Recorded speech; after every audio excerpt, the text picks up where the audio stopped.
liberty, and pursuing happiness, caring for the nation we call home and its people. As patriots, it's our duty to drive the entrepreneurial spirit, pushing hard, reaching for success, sharing patriotism, because the American way of life is for all to live. The Flag Shirt, where freedom reigns. Weird stuff popped up. Hold on. Christine says she's on.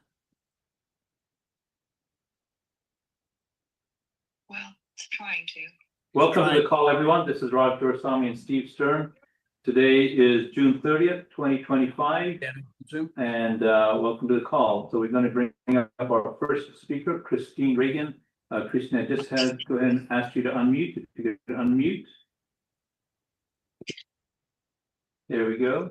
If you can just unmute, Christine, just click on the microphone button on the bottom left side of your screen. It won't let me unmute. This is the hostess. It won't let her unmute. Okay, let's try it again. No worries. No Hang on one problem. second. You can unmute you. Just sort it out. Yeah. All right. Here. Okay, there you go, Christine. All right. You're on. Welcome, Okay, Christine. So you can start speaking, Christine. Thank you. Yes. Yes. So I don't know who's on the call today, but I am Christine Reagan. I am the Director of Communications and Grassroots for actforamerica.org. And we have 5 million members nationwide that follow us through email, through our Substack, through all the social media platforms. Most of you are probably familiar with Brigitte Gabriel. She's in the top 50 most influential persons in the world. And we certainly love to leverage our grassroots activism and mobilization efforts with the brand recognition, name brand recognition. And of course, Brigitte is known for being an incredible fighter out there, not just for national security, but for all things Constitution, border and immigration, education, law and order. We back the blue until we're blue in the face. And so we're an organization that really encompasses all of us, you know, whether you're a Tea Party or any type of conservative grassroots movement at this point. You follow Heritage, you follow Judicial Watch, you follow Turning Point, you know, whatever it is.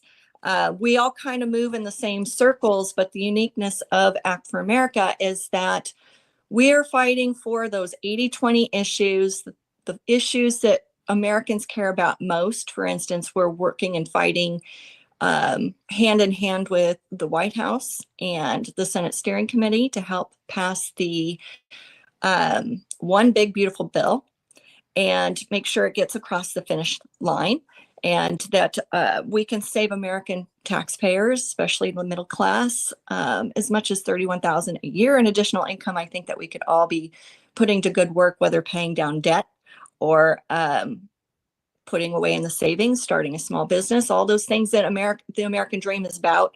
Headlining also Mamdani. We're dealing with Mamdani and trying to knock him out in New York. And other headlines like the ICE nightmare, where there's apps now targeting ICE across the country and notifying all these criminals, including Iranian National Guard and terrorists and so forth. So you name it, we're on it. We're following headlines. We're targeting big issues. But what we do is we have what's called, if you go to actforamerica.org and you track across that top menu to Act Now, we have Act Now National on all the federal issues or 50 state campaigns that we do often, like voter ID, where we're lobbying all 50 states, and it will target your specific state when you put your personal information in there.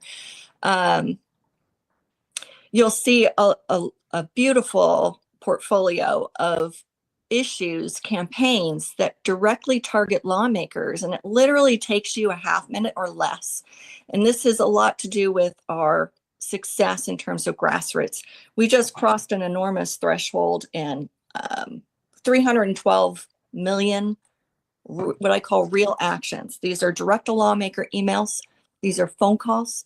These are social media posts that have the handle of the lawmakers we're targeting, to pressure them from the bottom up to give the people a voice. So there's a lot of controversy around Voice of America. We think of Act for America as that voice, a real Voice of America, where we activate and create a real republic where the representative republic represents themselves. We give you that voice.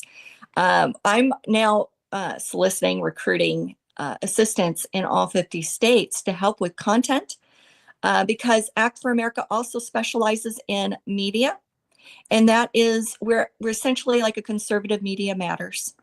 We have just looked at, we have 700 lawmakers across the country that follow our Act for America, either email or Substack accounts. That's tremendous influence. And so what we do that's unique is that we create content that focuses on those 80-20 issues, those headline issues that people have their ire up, they're passionate about it, and they're willing to take the 30 seconds to click on there. We call that ride the wave.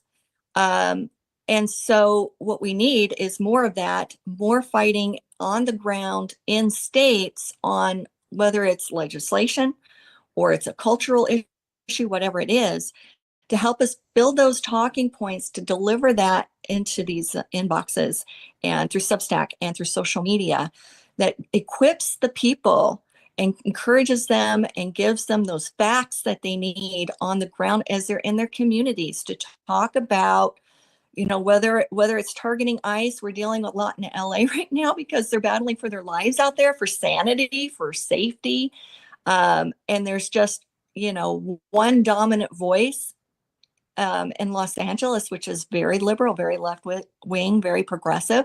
And it's not speaking to the 80% of Los Angeles residents that are looking for relief. They're looking for common sense, you know, as just one example.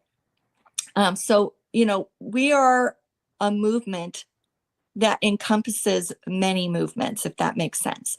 We are not single issue. I don't think in this environment, especially with the technology that we now have today, that we can afford to have too many single issue groups. I was in the garden yesterday and realized, like, wow, we don't just, in your garden, you don't just pull out the dandelions. You have to pull out the Himalayan blackberries that will swallow up your garden hole. You have to pull out all the trees that don't belong in your flower beds. You have to actually have a multi-prong impact to manage a garden effectively. And really, society is like managing a garden. We've got a lot of neglect that we're all kind of feeling the results of, and Trump and his administration are certainly battling to take care of all these fires that are going on and kind of bring back some sort of balance and sense to the country and to really represent the people, which is something we really work hard to do. And so we're Media Matters, we're policy, we are very effective at shaping policy.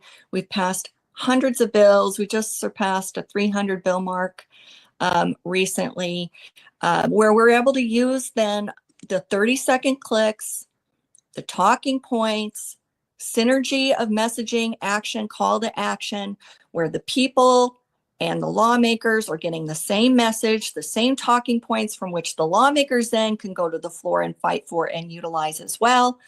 It's a very unique setup that we have, and it's something that we've been refining for the last few years to the point that we have that 312 million real actions and a beautiful portfolio. If you're not on actforamerica.org, literally, I give you emails, content that takes you 2 minutes or less to read. That's our commitment, 30 seconds to act.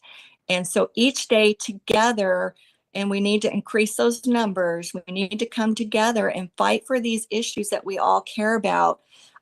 Meanwhile, dedicating yourself to all your local movement efforts, to preparing for midterms and all those other things. But Act for America is a beautiful complement to especially those that are already moving in that direction. The other thing that we do is we started actvote.org. Again, this is a digital tool to register folks. Used to be quite a exercise to maybe register your church to be a polling station, or and register voters and all the paperwork. We like the digital tools. Our chapters, we have 1,200 across the country, and we use our members, our 5 million members, to just simply plug people in, start talking to them about midterms, start talking about the issues, using our talking points.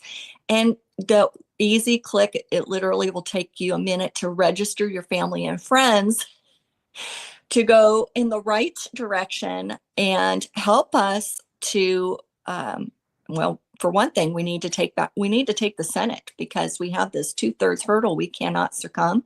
And if we want to codify Trump's executive orders, we can pass it in the House. We can't pass in the Senate. And there are a lot of House seats that are going to be hotly contested coming up. So we kind of do a little bit of all of these things.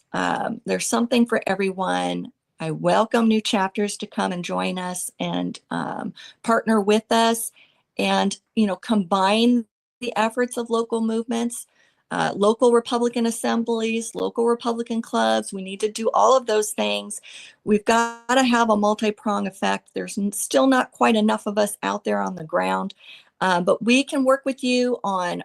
In San Diego, I have a Reclaim San Diego podcast and movement. And for instance, because we have local boots here, and I'm kind of taking that under my wing as a special project. When we call for policy at the city council level, like no sanctuary policy, we have around 40 different council chambers across the county, but we created a campaign that calls for that policy change at every city council within the county.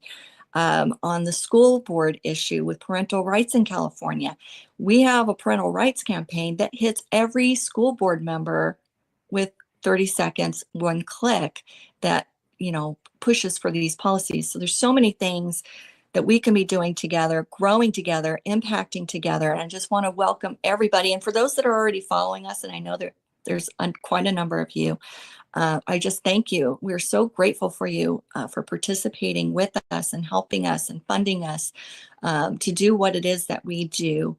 And we're just looking for more ways. Obviously, that's why we're on this call, to impact. We've got a lot of effort going on with election security, which I know is a major passion of yours, with the SAVE Act and the MESA Act on there, where you can really help us to get the needle.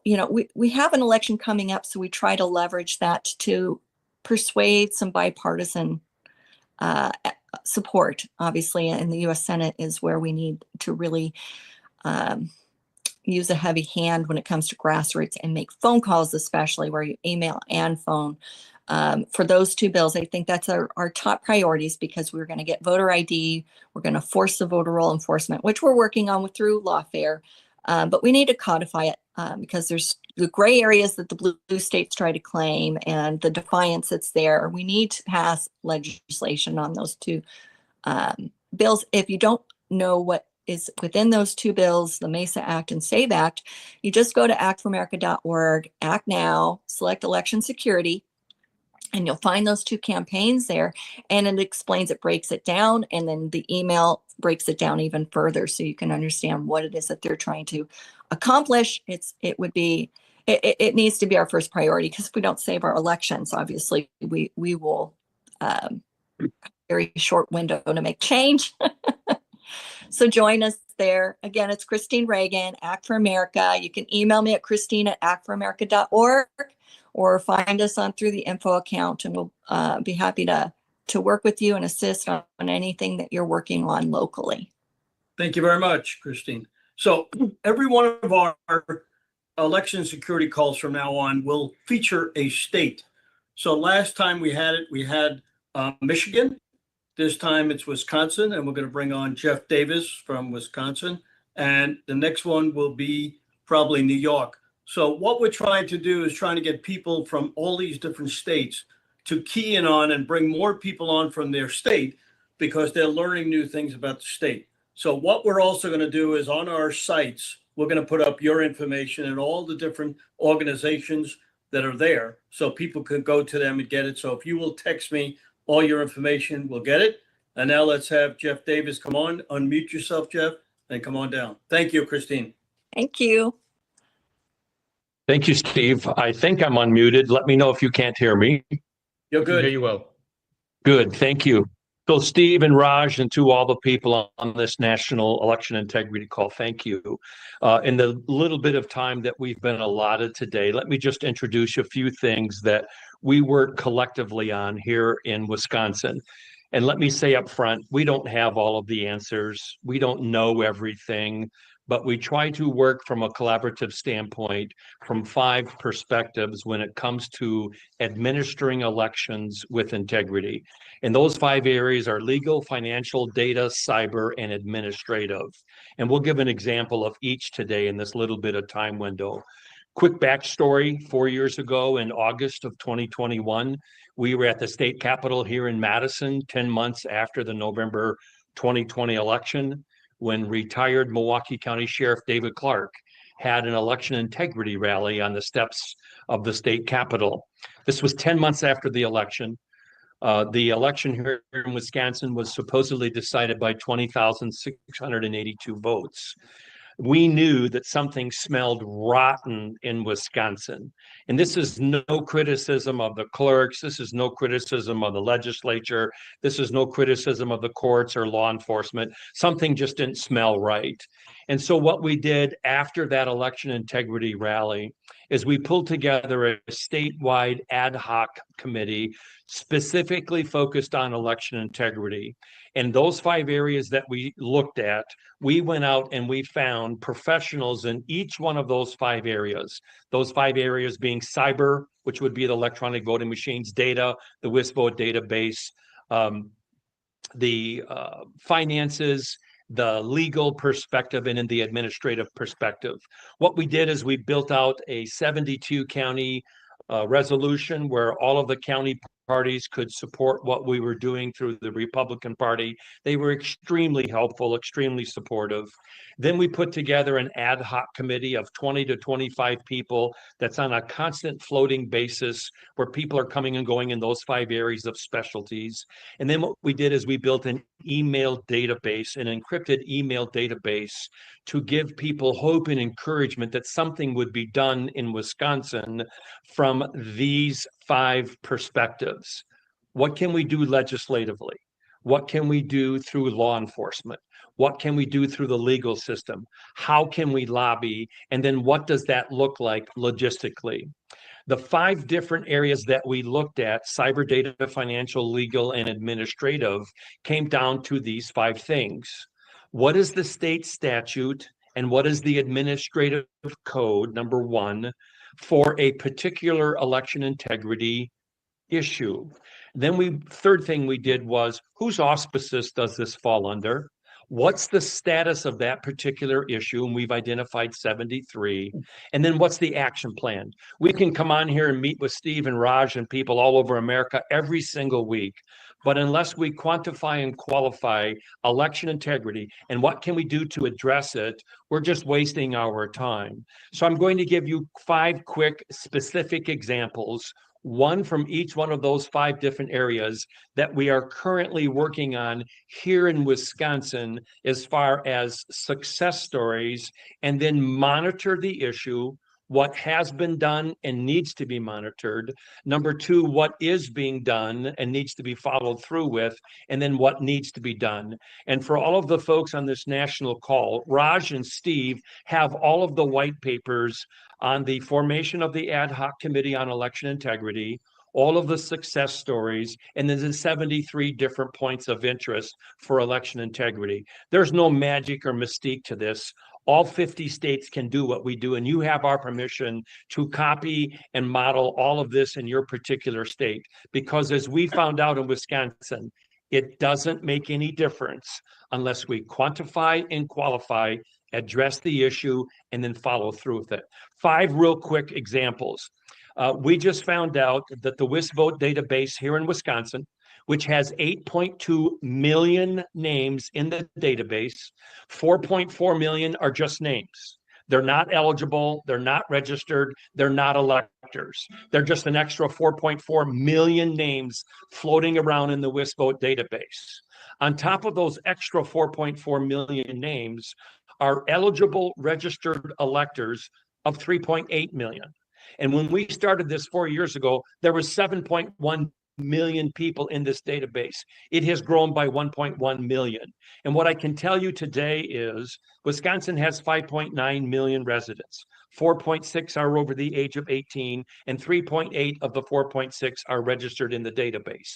I can't give the particulars because this is an ongoing investigation, but our database has been turned over to the proper federal authority for inspection because it's not in compliance with HAVA and Title III. And when we can, Steve and Raj, and to the folks all over America watching this today, we will share more information. That's the data component of the 5 areas that we work on. Number 2, we just received a letter from Harmeet Dillon. She is the Civil Rights DOJ Assistant Attorney General. This lady is unbelievable. Most of you know who she is from California. President Trump and Pam Bondi have brought her on to the DOJ. She just sent Wisconsin's election administrator and the commission a very tersely worded letter 2 weeks ago. This falls into the legal department. And she said to the Wisconsin Administrator of Elections and the commission, you are not in compliance with HAVA with your WISVOTE database. You have received $77 million between 2003 and 2023, and we will do everything we can to bar you from getting more money if you don't correct the fact that you do not have a complaint component and a hearing component, so that if Steve Stern were to file a complaint in Wisconsin because the election laws weren't being followed, right now Steve Stern has to accept what the Wisconsin Election Commission and the administrator says. Harmeet Dillon says, no. In order to continue receiving funding, you have to be in compliance with HAVA from that perspective. From a financial perspective, this is huge. Congressman style here in Wisconsin, we have 6 Republicans and 2 Democrats for our 8 congressional representatives. Congressman style, a year ago in August, through us helping him bring to his attention the fraud, the money laundering financial scheme of the Democrat Party through Act Blue that resulted in 7 of their top leaders resigning from the organization. They're now being subpoenaed by Representative Comer and Representative Style to come in and give an accounting because they were accepting gift cards, they were accepting credit cards that did not have the CVC code on the back. This is a total fraud, and thanks to Congressman Style from Wisconsin and Representative Comer, they're getting to the bottom of this, and we will stop the billions and billions of dollars that have poisoned our election systems all across America. Another one is the cyber component. This is huge here in Wisconsin. Wisconsin has 1,852 communities, towns, villages, and cities. We found out on May 27th that the Wisconsin election administrator and the commission of 6 members, 3 Democrats, 3 Republicans, dismissed all Democrat complaints saying that all Wisconsin communities have to use electronic voting systems.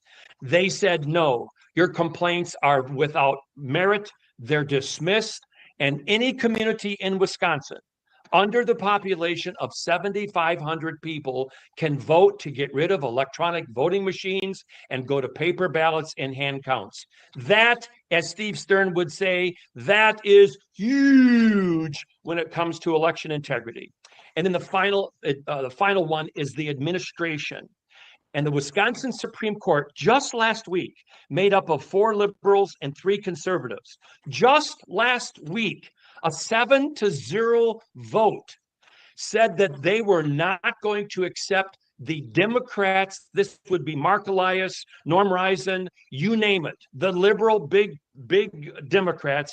The Wisconsin Liberal Supreme Court voted 7-0 to dismiss and not take the Democrat lawsuit that said we're going to redraw all Wisconsin congressional maps so that the Democrats can have at least 4 representatives instead of 2, and the Republicans would go from 6 to 4.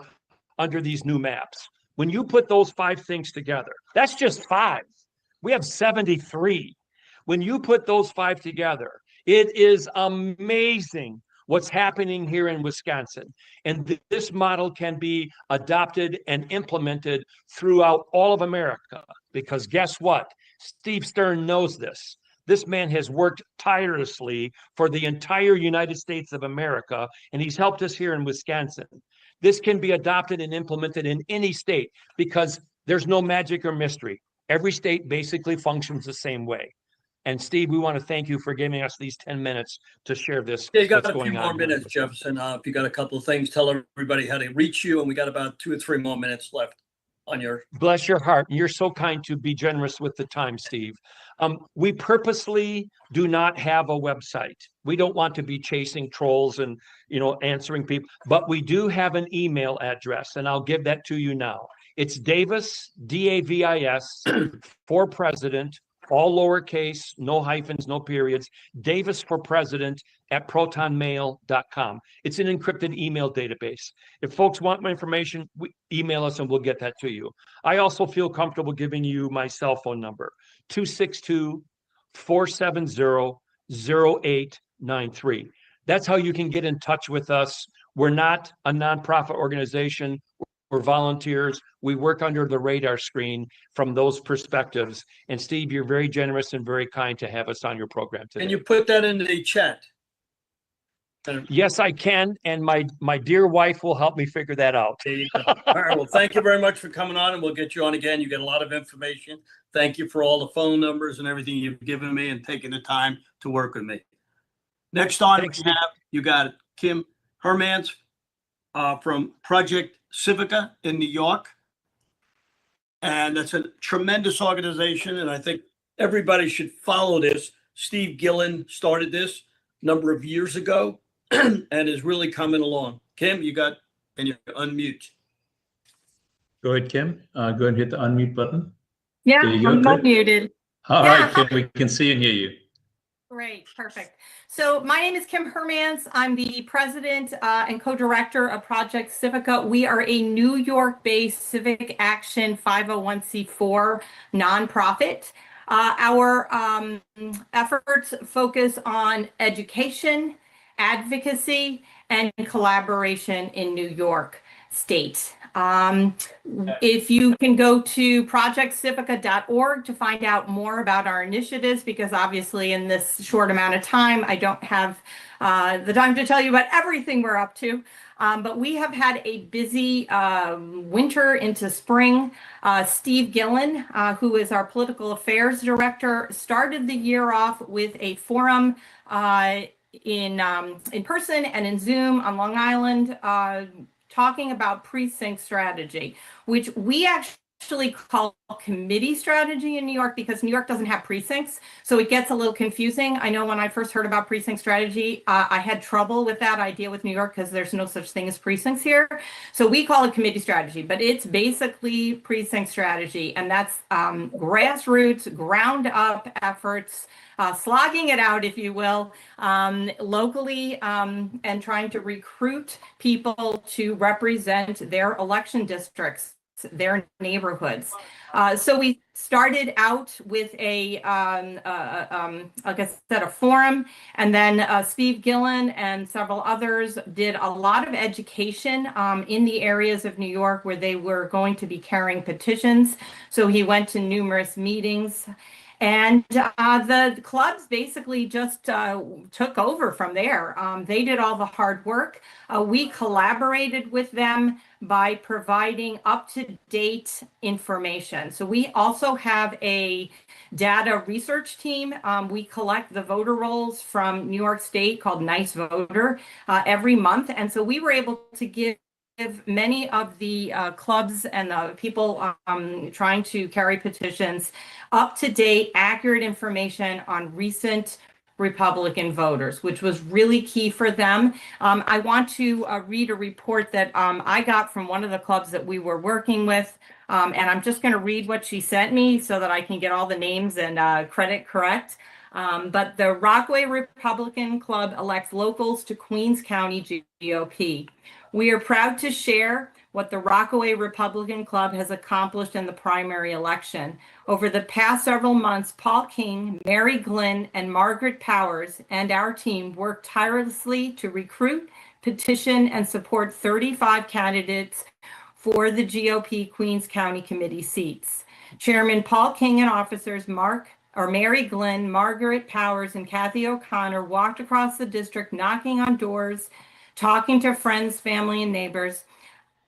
Last November, following an unsuccessful run for Congress, Paul King began organizing and planning the effort with Mary Glynn and Margaret Powers with the goal of fixing our broken party so that in the future our candidates can win. Since then, despite harassment, obstacles, and some of our candidates being thrown off the ballot, we never stopped. We kept pushing, we got the word out, and the result, we've won over 16 seats. We also forced the old guard to put locals on the ballot and not recruit outsiders as they had done in the past. It's not official yet, but we are hopeful.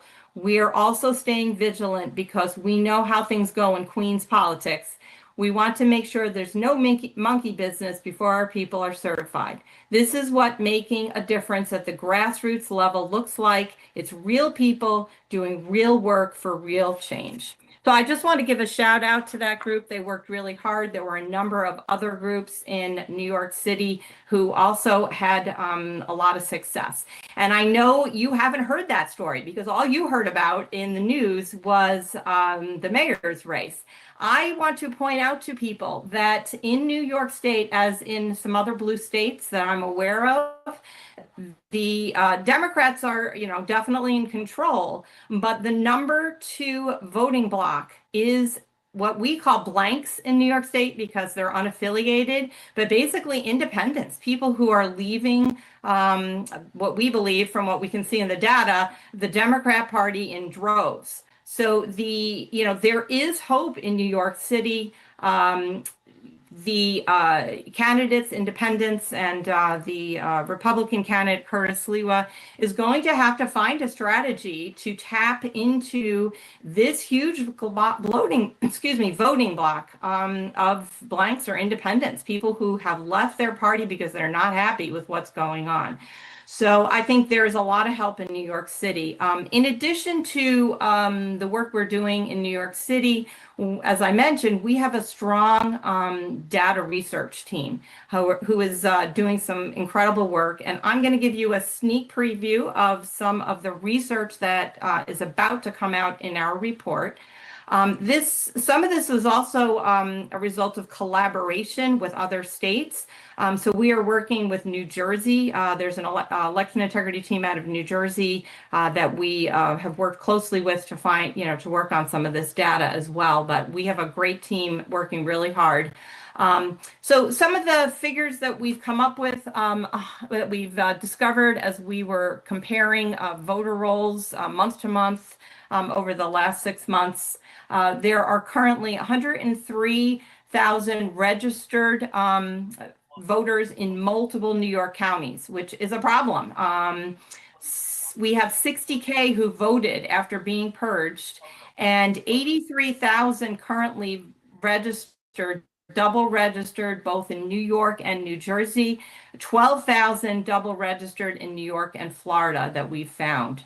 26K have no address. And the big one in my mind is that we have 1.9 million people on the voter rolls active, what we call active inactives, who have never voted in the last 2 federal elections, which is a big problem. So we're about to come out with a report with some of the findings we've had in the last 6 months. And we hopefully can get on another call and talk more about that. Election integrity is key. You can't trust, if you can't trust the outcomes that you're seeing in our elections, it just causes, problems. One of the biggest problems New York has is people are so fed up that they're not voting. And so while in the short term, highlighting some of the problems in the elections, kind of leads to that idea of, insecurity, but we have to bring out the problems. We have to bring the problems out. We have to solve them. We have to fix the system. And for New York, that also involves effort in advocacy. So we have worked really hard in Albany, somewhat unsuccessfully this year, but it was kind of our first go round at it. So we've been working towards trying to prevent New York from joining ERIC. It's great that New York wants to clean up its voter rolls, but we don't want them to join ERIC's system. So we're still working on that aspect. We're also advocating for some bills that, was not so successful. But like I said, it's our first go round at it. We're a new organization. So lots of hope with New York. We are really emphasizing collaboration with other grassroots groups out there. There's many groups in New York. They're all in their own silo working on issues. We have to combine our efforts and join together and push our efforts because collectively we have a bigger voice than trying to do this individually. So again, just highlighting some of the things we've got going on. You can go to projectcivica.org and find out more. I don't know how much time I have left. We're big on education. 1 minute. Okay. We're big on education too. We just hosted an event here in Western New York where I am, where we had 3 voices locally who are just freedom fighters, really brave people speaking, and we just hosted a great event. We hope to have that recording out there, so hopefully y'all can jump in and listen to that. And just a lot of good things happening in New York, even though what you're seeing on the news is kind of negative right now. So things are in play, things are shifting. And, the demographics in terms of political numbers are definitely shifting in New York. So don't count out New York. Thank you very much. We had a emergency with Julie Seegers, and we're lucky enough to have a real superstar on who never comes on, but he's substituting Peter Berger. We're so happy to have you. Come on down. I know you're just in court coming out, so go ahead, Peter. Yeah, we had some big wins this morning in court, but if you might want to get a pen and paper handy for later for some of the things I'm going to be disclosing. First off, on the Smurfing, our Wisconsin team, which is Julie Seegers, who couldn't be with us today, and Keith Schneider and Greg Senstrom, we found 610 million campaign finance transactions are being hidden by the Federal Election Commission. That totals over $10 billion. You can read more about it on my tweet of June 27th. And my Twitter is just my name, @Peter Berniger.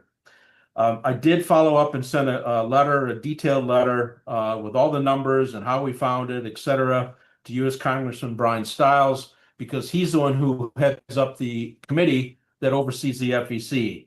And he is taking some action. Now, they just recently, if you know or not, sent out 2 subpoenas to Act Blue employees to take their testimony. That's going to be happening.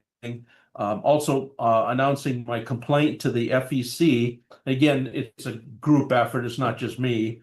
About U.S. Senator Tammy Baldwin has been accepted, and it has been sent on to Tammy Baldwin, and she and her attorneys are responding. And if I remember my numbers right, it's over $38 million that I complained on. It's going to exceed 50 million easy. So, but I want to clarify also that the rhinos are smurfing also. So my next complaint, at least I have lined up right now, is going to be, I'm going to be filing on Lindsey Graham. And after that, I'm going to file on Tom Cotton. And remember, smurfing is, if you don't know, is criminally money laundering into a political campaign. And we've caught them. It's exceeding, out of the 535 senators and congressmen, you probably got 530 that are doing it. And a lot of the money was coming from the U.S. Treasury, along with foreign sources, some corrupt billionaires like Reid Hoffman. But especially troubling where they're stealing our money from the U.S. Treasury that would go to the NGOs and or nonprofits, and then get filtered down into the campaigns through dark money PACs and other ways, including smurfing. Now, some bigger news is on the ES&S voting system. So if you have any of those in your state, I have a lawsuit against the county clerk of Outagamie County. It's been going on for 2.5 years.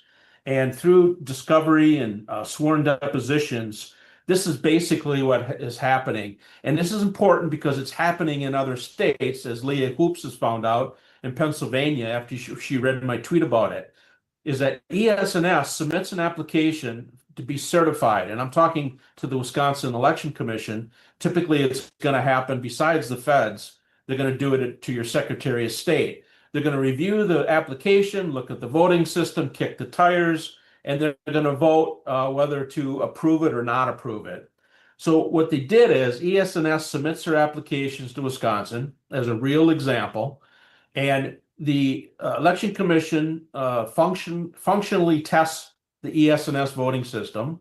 They write a 57-page memo, which I have, and they submit it for the 6 commissioners to take a vote. And what's lacking in that application and the staff memo to the commissioners who do the vote was the Cradle Point router and the CrowdStrike Falcon software. Now, I've learned that the CrowdStrike Falcon software has been replacing Albert sensors, right? Albert sensors are the more hardware. Of course, they have software, firmware in them that monitor all the incoming and outgoing electronic data of counties. Now, these Albert sensors are in over 2,900 counties out of what we have 3,100 counties in the nation. So slowly this CrowdStrike, who again is the same company that set up the closet servers for Hillary Clinton, and later on took them out of that closet and hid them in a warehouse from the FBI. That's the same CrowdStrike that's in at least 2,800 of our counties through various contracts that they have for their software monitoring services. And lo and behold, what I found out is they're connected to the FBI. So the feds are watching your county data, including, I believe, the vote counts. You can't see the individual packets unless, I could get to that point, but they have access to it because the CrowdStrike contract mandates that each county give them all their IP addresses. It's unbelievable. So you have a contract that these counties are signing. They don't even know. You talk to your county supervisor, they don't even know, because what CrowdStrike's doing is sometimes they're even avoiding the election official. They're going to the IT official and saying, "Oh, this is safety and security of the federal government through CIS, which is a nonprofit of the Department of Homeland Security." The old Christopher Krebs, corrupt guy that he is, and CISA's involved with this. So they come in with the force of the federal government, get the IT guy to, I better sign up and not have any, foreign actors get into our electronic data of the county. But this is the bad guys. It's the FBI. It's CrowdStrike. They're the ones who are the bad guys, and ES&S is completely in on this, because what happens is when they submitted their application, they omitted the Cradle Point router. The staff memo to be voted on omitted the Cradle Point router. The whole system gets installed in the county. A couple months later, along comes the invoice from ES&S selling the county a Cradle Point router. So ES&S knows that they're going around the certification process by pulling out the Cradle Point router, which Patrick Byrne and I agree that I've got the bills of lading. The Cradle Point routers are being made in a plant in China about an hour south of Beijing, or southwest of Beijing. And then they ship them to Taiwan. They repackage them, put them on a U.S. flag ship, which is required, by the way, for critical infrastructure under FSMA. And then they ship them over to Boise, Idaho, where Cradle Point takes them out, and then, of course, sells them to ES&S, and ES&S sells them to the counties. So ES&S knows this is happening, that where these ES&S systems are not certified because no one ever voted on them, including the EAC, to my knowledge. All right. But I'm talking specifically Wisconsin. And I can say that Leah Hoops has found the same thing in Pennsylvania. So you'd want to do a public records request if you care to do this to any county that's doing using ESNS. You want to ask for an invoice for Cradlepoint routers. You want to ask the invoice for any modems. You want to ask the invoice for or contract agreement with CrowdStrike or CrowdStrike Falcon Endpoint Services. That's their package or product of CrowdStrike. Okay. CrowdStrike is not certified because they do the same thing. It's not in the application to be voted on to be certified. They wait till this ESNS system is sold and installed. Then along comes this a force of the federal government to convince the IT guy or the election official of the county to sign on to the CrowdStrike contract. Sometimes then they say, well, if you can't afford it, they have a free version just to get that signature on that contract. That gives them access to all the IP addresses. They can see all the data going into your county, out of your county. Now that's CrowdStrike is a private company. It's not, it doesn't have a good reputation. It's clearly that their endpoint that they're accessing is the Cradlepoint router. And that's exactly what goes into the EMS, the computer server of ESNS at the county level that tabulates, counts, stores the votes. So they're seeing, and I'm going to say, I believe, they're seeing the vote counts at that point when it enters a Cradlepoint router, because the CrowdStrike agreement also makes the county agree that they can take the logs and they can take the data packets. They can take them off-site, put them in the cloud to an unnamed third party or parties. So CrowdStrike's taking the data from the county, sending it somewhere to somebody they don't even name. And they say unnamed third parties. It's in the contract that I have. It's like a 79-page contract. So something you want to investigate in your own county if you have ESNS, and of course Dominion voting is, pretty much a copycat of that same thing. You could also do the same public records request for that. Now, I want to tell you the biggest news of all. Thank God, and God bless Chris Gleason out of Florida, who I work with closely. He obtained, this took us 3 years, he obtained log reports of an ESNS voting system out of Pinellas County, Florida. We have the documents that came in on Friday, and we have the legal chain of custody from an election official, and we have these records, these logs for 2018, 2020, and 2022. Now, what they show is blank ballots, and we've been all over this, and Chris is the original one who found this years ago. Blank ballots are not really blank. What happens is anybody who's using an ESNS tabulator, you fill out your paper ballot, it gets fed into the tabulator. Nobody hardly ever knows this, and the election officials don't either, is the paper ballot, once it gets scanned and converted to a digital image, drops into one of two electronic files inside the memory of the tabulators. All right? That's not legal.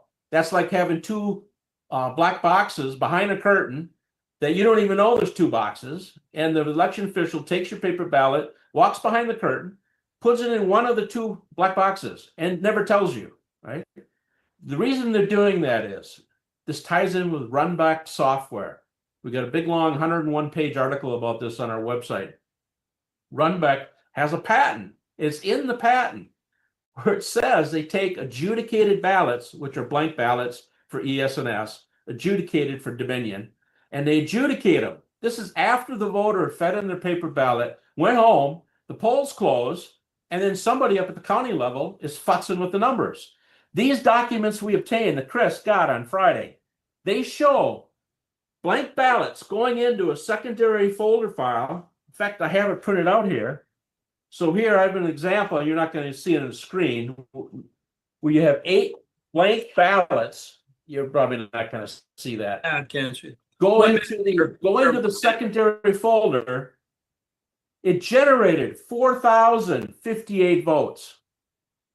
The next one down, 5 blank ballots go in.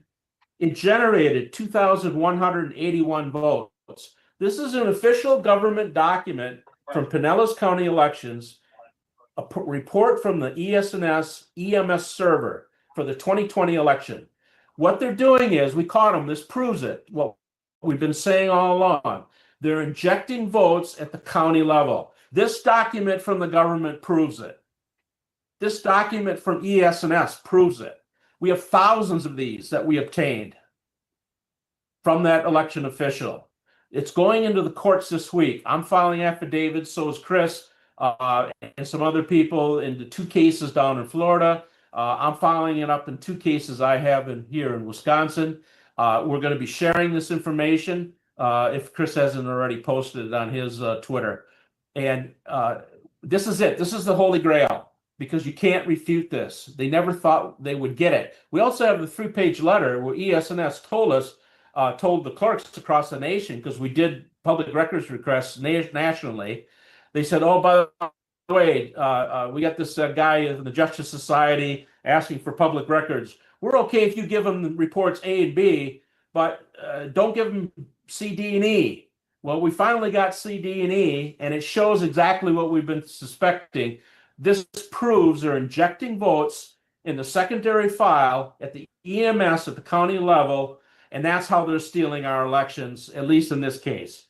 Peter, that's it. We got to go. We got other people, but thank you very much for coming on. All right. We'll get you on again. You're welcome. Hopefully you'll get back on. Thank you very much. Joel All right. Brazil is next, one of your buddies. Go ahead and unmute, Joel. There you go. And you're up, Joel. Go ahead. All right. I'm Joel Brazil. I'm based in St. Croix County, Wisconsin. I'm on the Campaigns and Elections Committee and the Membership and Volunteer Committee of the Republican Party, St. Croix County. Also, I'm their data coordinator. I'm a software developer, and I've been an organizer for many decades. I've also helped with North of 29 movement that is working with Dr. Frank, and worked a little bit with Peter Bernegger on some of his efforts. So I am not an organization. I'm just an individual contributor, but I have my finger pretty close to the pulse of the precinct strategy in Wisconsin.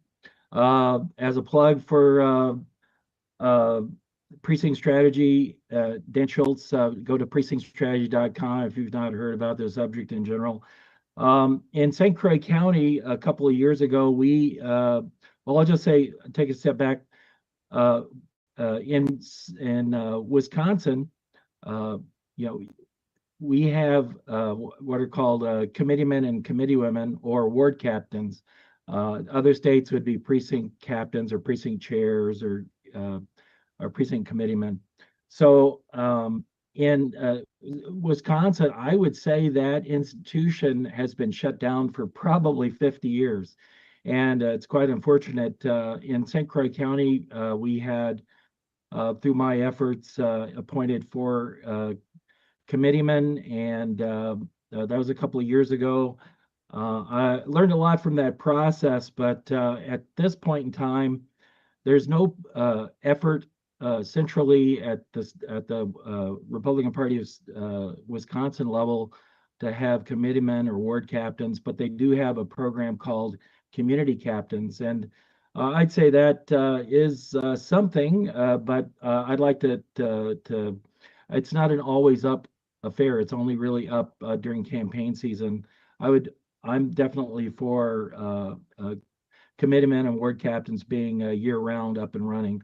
So in St. Croix County, we have another cycle going on here, and at this point we're using a vendor called Surus, S-U-R-U-S. They've been in Illinois, they're in Michigan, and they have a program that they offer as a vendor to the various county organizations. And so we've signed up for them, and they have a program called Battle Program.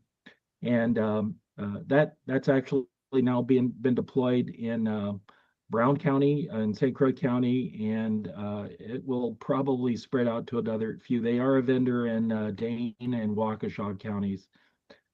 The idea is that they started out in Illinois, and Battle Program basically is there to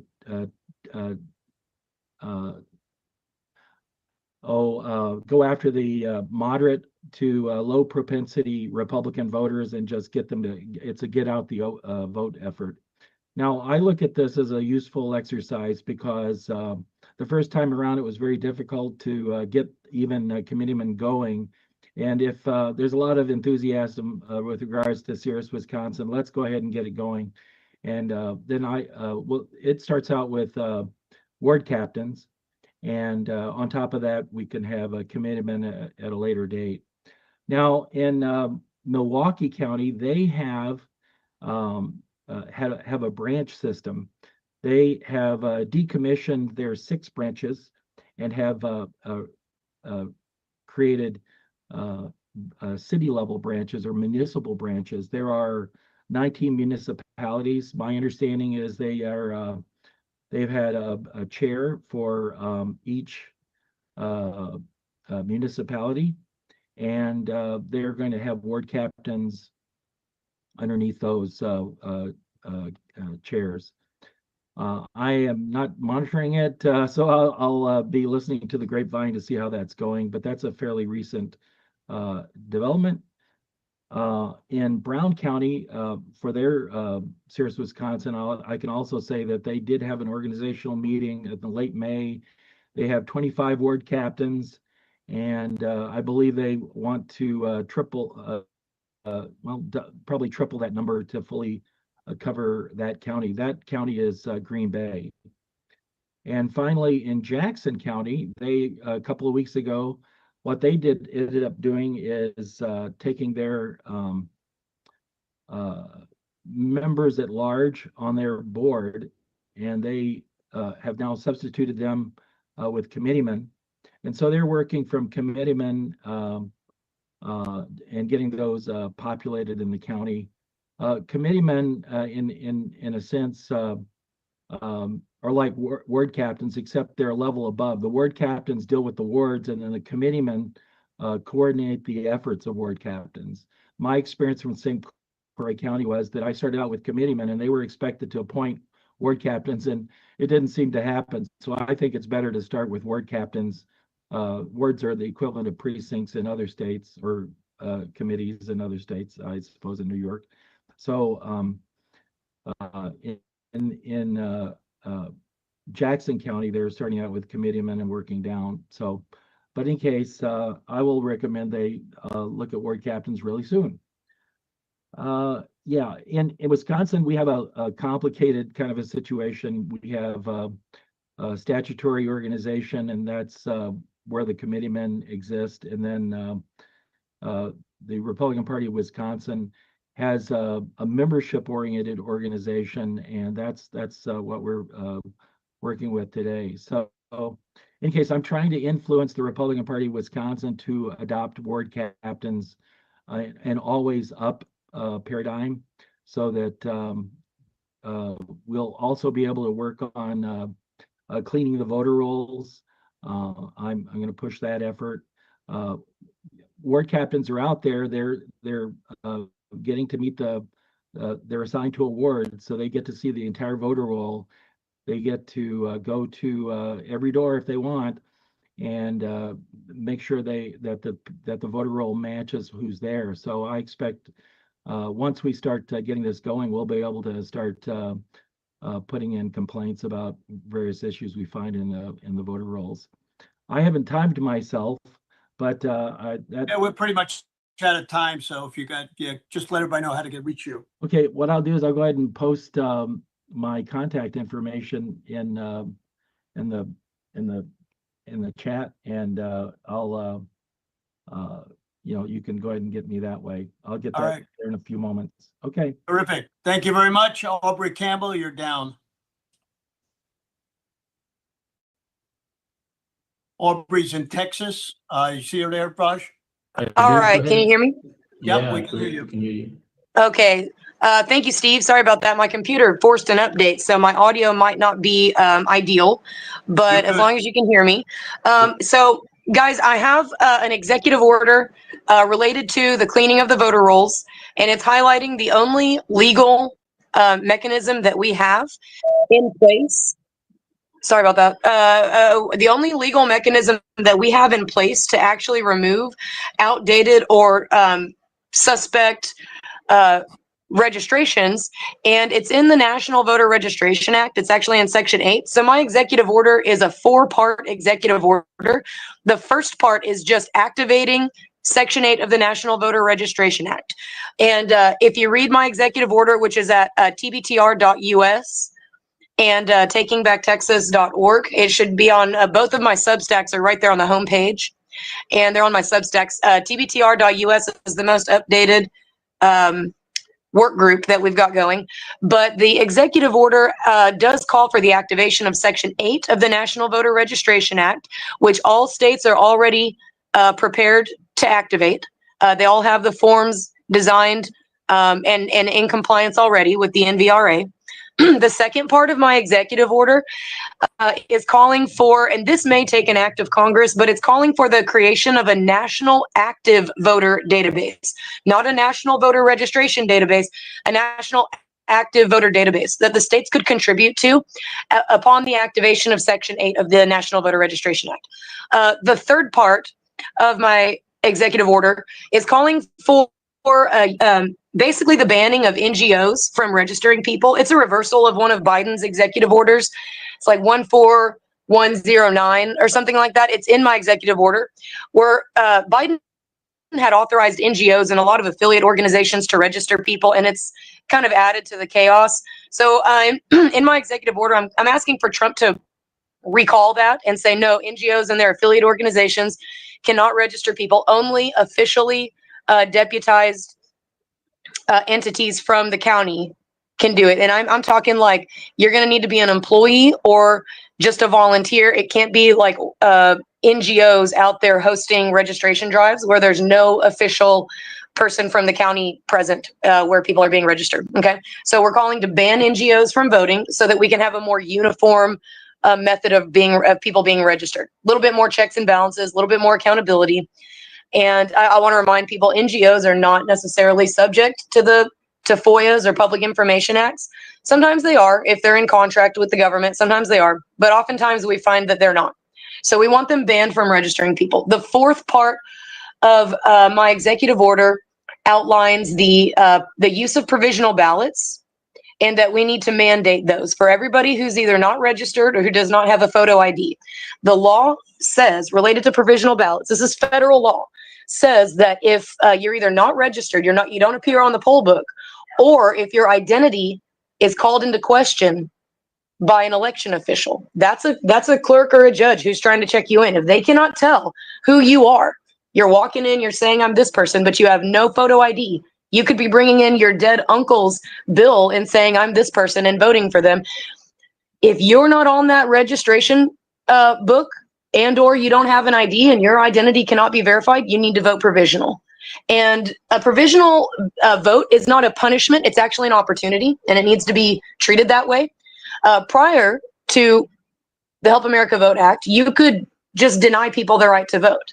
You can no longer do that, but that doesn't mean that everybody gets a regular ballot and everybody is just accepted as a voter. That's not what that means. Provisional ballots are an opportunity for voters to still cast a ballot if there's a mistake with their registration. Like, don't put it past the county to mess up putting in your registration. Don't put it past them. That's very likely to happen. In fact, we see them putting in registrations late all the time.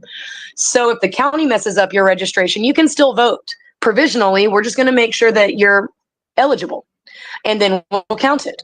Okay. Same with if you don't have a photo ID, you'll vote provisional, but if you can verify your ID in some other way, with the county, then they'll count your ballot. Okay. So provisional ballots are a fail-safe that will allow people to still cast a ballot, even if they're improperly registered or unable to identify themselves, but they are eligible. But it's also a little catch to make sure that not everybody and their dog is able to just come in and cast a regular ballot.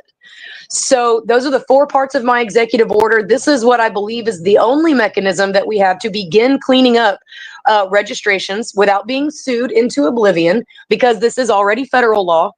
And I do believe that this will allow us to create the National Active Voter Database that will help us track active voters across state lines. Because right now, doesn't seem like anyone's really able to do that. At least not on our team. Maybe on the bad guys' side, they're able to do that. But on our side, we need to actually start maintaining that. So if you'll check out my executive order, you can read it at tbtr.us and at takingbacktexas.org. And please get that out to anybody that you guys know in the Trump administration.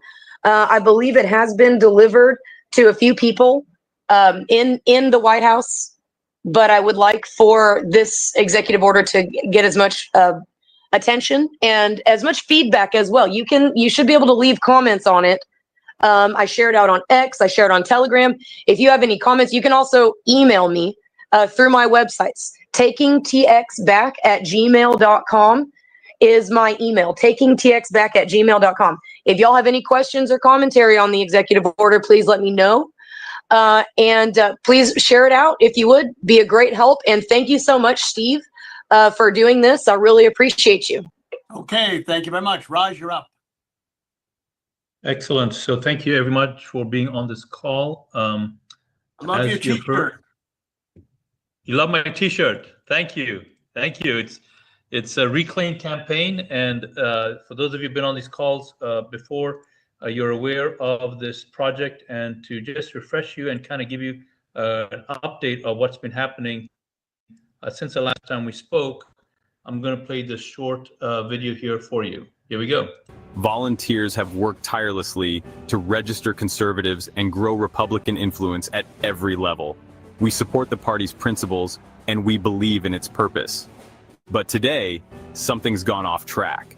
The voices of the people are being drowned out by lobbyists. Candidates are being chosen by political insiders, not the people they're supposed to represent. Shouldn't local leaders be trained and empowered to be the voice of their communities instead of puppets for special interest groups? Isn't that what President Lincoln envisioned when he structured the Republican Party around the precinct system so that everyday citizens could lead? That vision has been replaced with centralized control. And that control is enforced through smears, manipulated primaries, and PAC money used to silence dissent. That's why the Reclaim campaign is helping local groups across Florida rise up and take responsibility. We're training stronger candidates, we're helping citizens raise money earlier, and we're building coalitions to unify their voice so they can finally be heard in Tallahassee. This isn't about protest, it's about competence. It's about helping the people organize themselves to win without being bought by industry or silenced by pressure. This is how we usher in a new era in Florida, an era of prosperity, transparency, and representation that works for all of us, where citizens trust the process, where good leaders can serve without fear, and where the people, not the politicians, hold the power again. We're not tearing anything down. We're reclaiming what was always supposed to be ours. Government of the people, by the people, for the people. It's about real freedom. The freedom to make medical choices without coercion, the freedom to speak openly at your HOA or Republican club without fear of reprisal, the freedom to protect your children from radical school curriculums, and yes, the freedom to speak your mind without being silenced. It's about measurable reform. Reform in how campaigns are financed, in how elections are conducted, in restoring home rule, defending the Second Amendment, and properly caring for our veterans. Because all of this builds what matters most, strong families. And strong families are the foundation of a strong republic. This is how we usher in a new era in Florida, an era of prosperity, transparency, and representation that works for all of us. So my friends, there's a lot at stake. The thing you just saw is centered on Florida, but we have people from other states coming in as well. And the thing I want to just emphasize with you is that the Reclaim campaign, which is a statewide conference taking place on July 26, 2025, just a few weeks away from now, we will attempt to accomplish three objectives. One, show the organizations and groups, people that come, how to raise more money earlier for their issues and their candidates. Number two, how to do even a better job at locating, vetting, and training candidates that not only represent what you want, but actually have the skills necessary to win in the primaries. And number three, how to increase your political power and your political footprint. We'd very much love for you to come to this event. You can get your ticket at reclaimcampaign.com, reclaimcampaign.com. And as I said earlier that this was about Florida over here, I'm finding ever since we launched this, that even in other states like South Carolina, Pennsylvania, there are a concerted and organized effort to stifle the voices that you and I represent.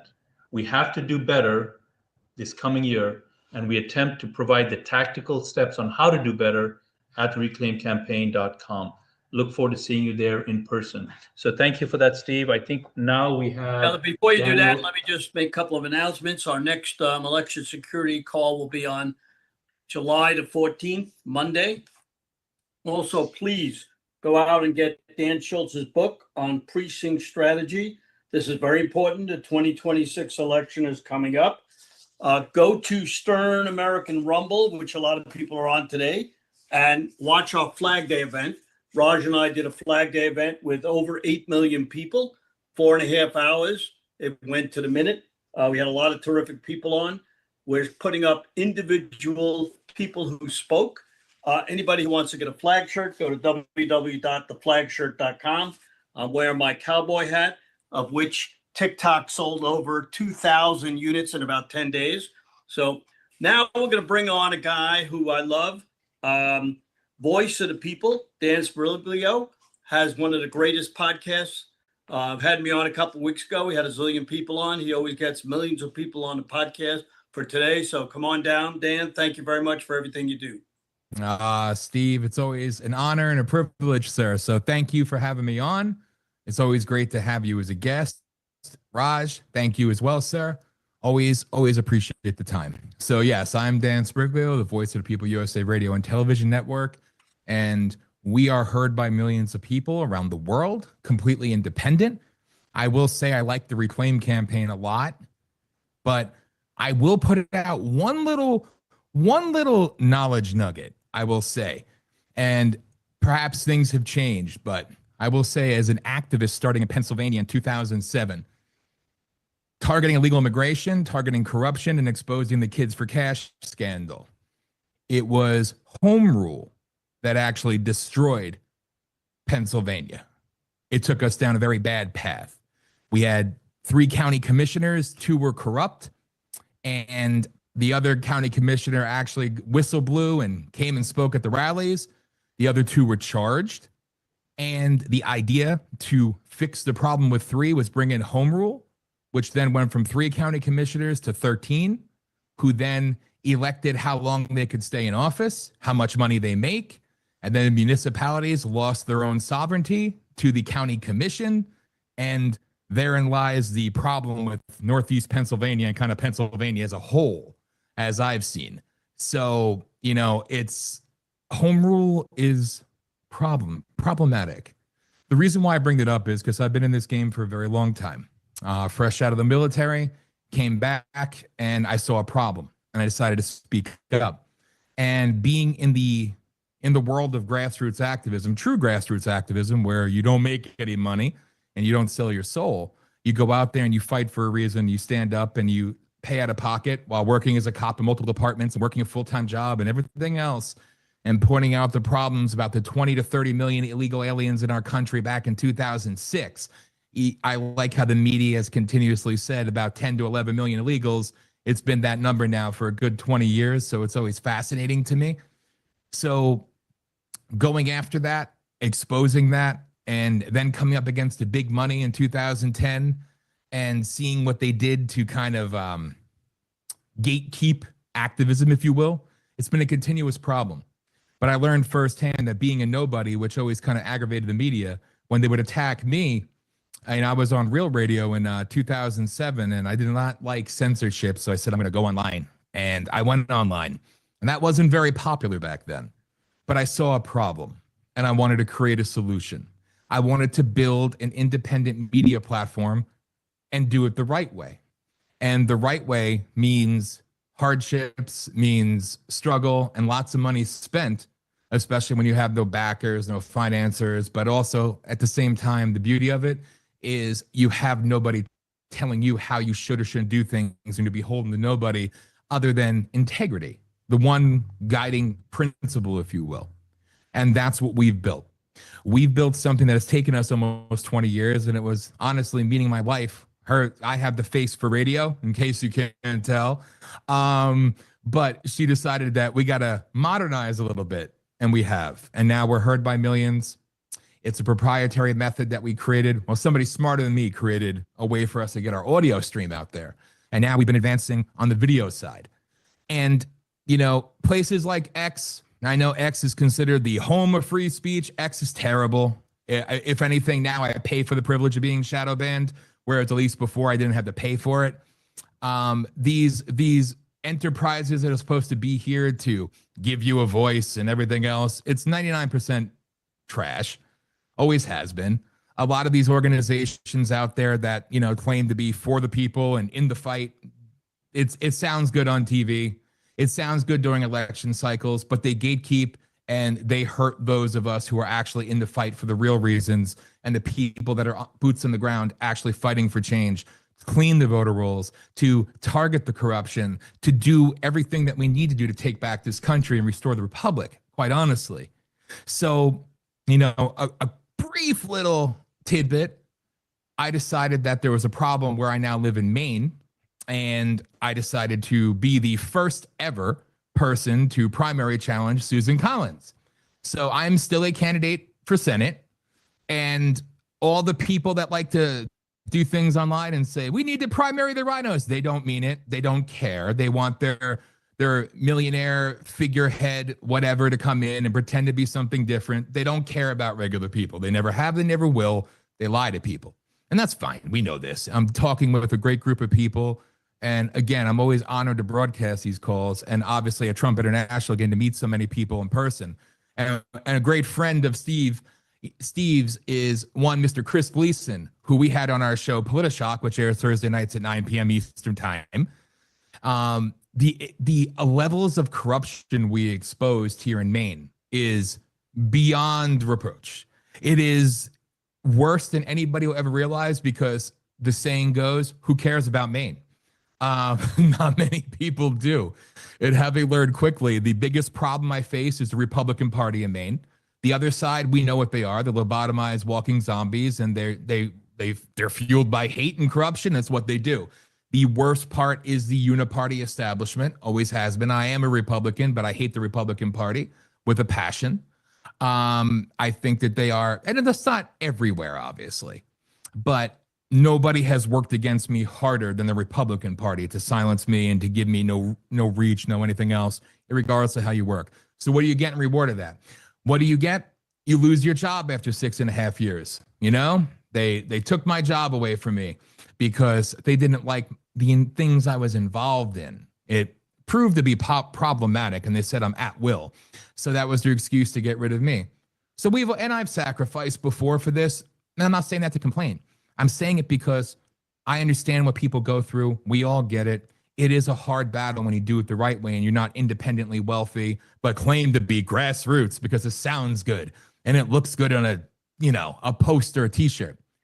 So what we've done and what we're about to launch is actually going to not just double now, actually quadruple our reach. So right now we're in 98 countries. We're heard of anywhere from 60 to 64 million people a month. Very soon, the next few weeks, and I will play something if permitted. It's about 2 minutes, and then I'll shut up and play that, and then I'll be done. But we are going to expand to the television side of things, and we're going to be reaching 192 countries total. We formed a partnership with another great organization, somebody who's been in the game as well for over 25 years. A great guy, retired military, and it's called Connect Your Community. And with that, we're going to have 2 independent 24/7 channels. And what we have is a legitimate network, and it's going to cater to all the people out there. And it's not just politics. Yes, politics will be the most sought after channel to begin with, because it's literally what we do. But we have veteran channels, veteran resources, education, seminars. We're going to have a very robust music channel. My wife is all over that one. She's a genius. But we're opening up to giving people the opportunity to go to something that is truly, uniquely independent and seen by millions. And we're going to be on Roku. We're on it now, but we're not broadcasting live yet. Roku, Fire TV, Android TV, obviously the apps, Apple Plus TV, and about 300 other places. So we are putting something out there uniquely different for people who are tired of being shadow banned, who are tired of chasing algorithms, desperately wanting a influencer to retweet them or acknowledge them. Those days, honestly, for the ones, they should be done. You know, and we need to separate ourselves and focus on the real people who actually have something to say. And Dan, that's why you want to put your video on? We only got 2 minutes left. Yep, that works. That's one way to shut me up. I love you, Steve. Well, we got to give everybody equal time. That's quite all right, sir. So let's see if I could make this happen here. I could do You it. should have sharing enabled. Just click the share button and just make sure you yes, click sir. the We've got share big audio. news. Yes, sir. All right. You think I'd be better at this by now, you know? All good. It's all good, man. It's all good. All right, here we go. And let's see if I could get it. And boom. Here we are. Hey, we've got big news. Voice of the People USA Radio Network is evolving from a radio network to a powerhouse radio and television network, expanding from 98 countries to 167 countries worldwide. Same website, VOPUSARadio.com. Whole new experience. Tune into dynamic live shows and original programming. Discover unrivaled independent podcasts from big names and fresh new voices you've never heard of before. We welcome you to a true alternative, a place where free speech and true independence thrives. Voice of the People USA Radio and TV Network, coming soon. Welcome to the Golden Age. Watching Voice of the People USA Radio and TV Network, where free speech lives loud. We're everywhere you are. Roku, Amazon Fire, Android TV, Apple TV, and yes, we've got the apps. Download us on Apple or Android and watch our streams across Spotify, Apple Podcasts, iHeartRadio, TuneIn, Pandora, and dozens more. Welcome to the alternative, where we bring you a diverse array of content for every interest and passion. Be sure to check out our music channel, along with exciting programs on education, health and wellness, and arts and entertainment. Here, there's truly something for everyone. We offer original content you won't find anywhere else.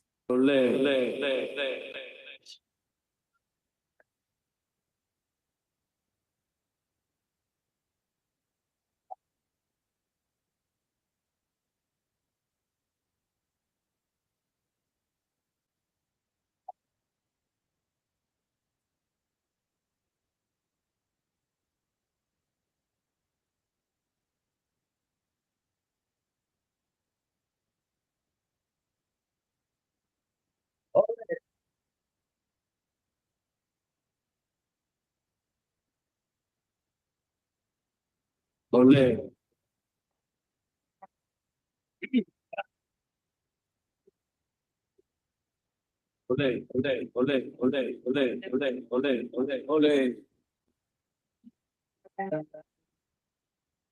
of the People USA Radio and TV Network. Real stories, real voices. We are the media now.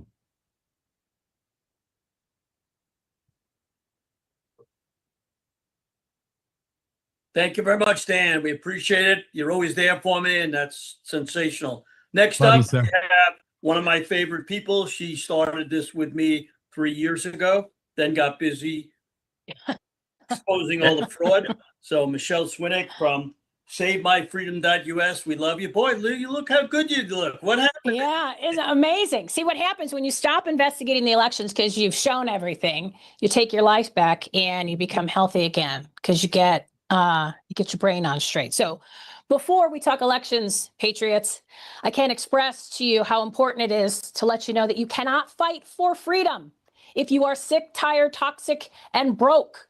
You just can't do it. And if you don't feel good, you can't live your life fully. Okay. And I learned that the hard way. Steve lived through it with me for the past 3 years of this.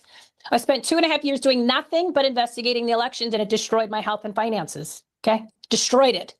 I'm going to show you some pictures right now. So I'm going to share my screen. Bear with me. And we'll get to the election stuff in a second. Don't worry. Are you going to put me on you got me on share, Raj?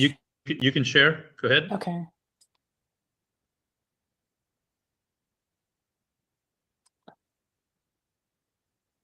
Okay, hang on.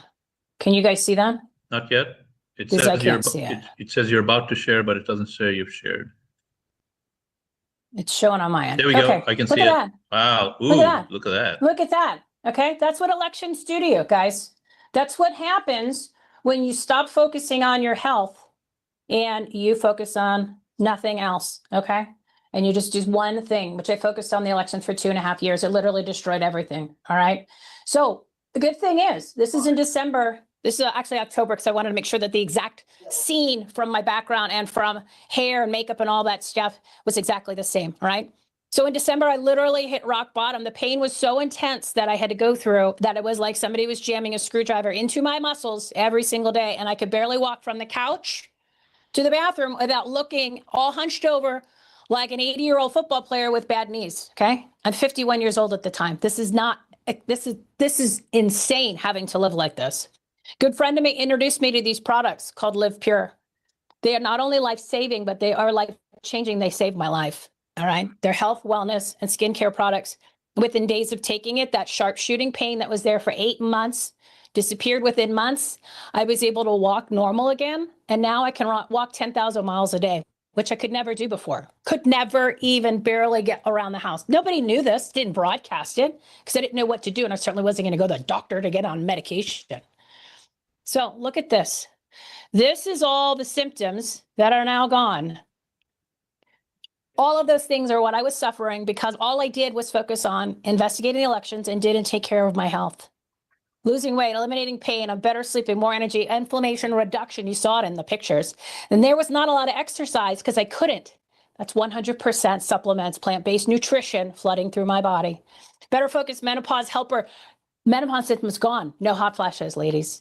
No mood issues, gone. All of it's gone. Better mood, better bowels. Oh yeah, I can poop because my mom died from colon cancer. I wish we knew about these products. She might still be around. Changes lives and making money. That's what we're focusing on, all right? This is the transformation that can happen. And I get upset when I talk about it because it's so powerful. And Steve, like I said, lived through it with me for 2.5 years, almost 3. And because of this transformation, Steve and I have decided to partner with Live Pure now. And the Save My Freedom movement is on a mission to help 100,000 people reclaim their health, build residual income, and take back their futures, starting with just simple steps and a full team to support you. Okay? This is what it's all about. Getting healthy, making more money, and changing lives. Because that's what you can control. This other stuff, you can't control it so much. This, you have control over. Make sure that you keep your health and your finances in check because it can get away from you really quick. And sometimes if it's too late, you can't get it back. So we want you to join us. We want you to go to SaveMyFreedom.us. All the resources for your election stuff's there, guys. Okay? Don't worry. It's all there.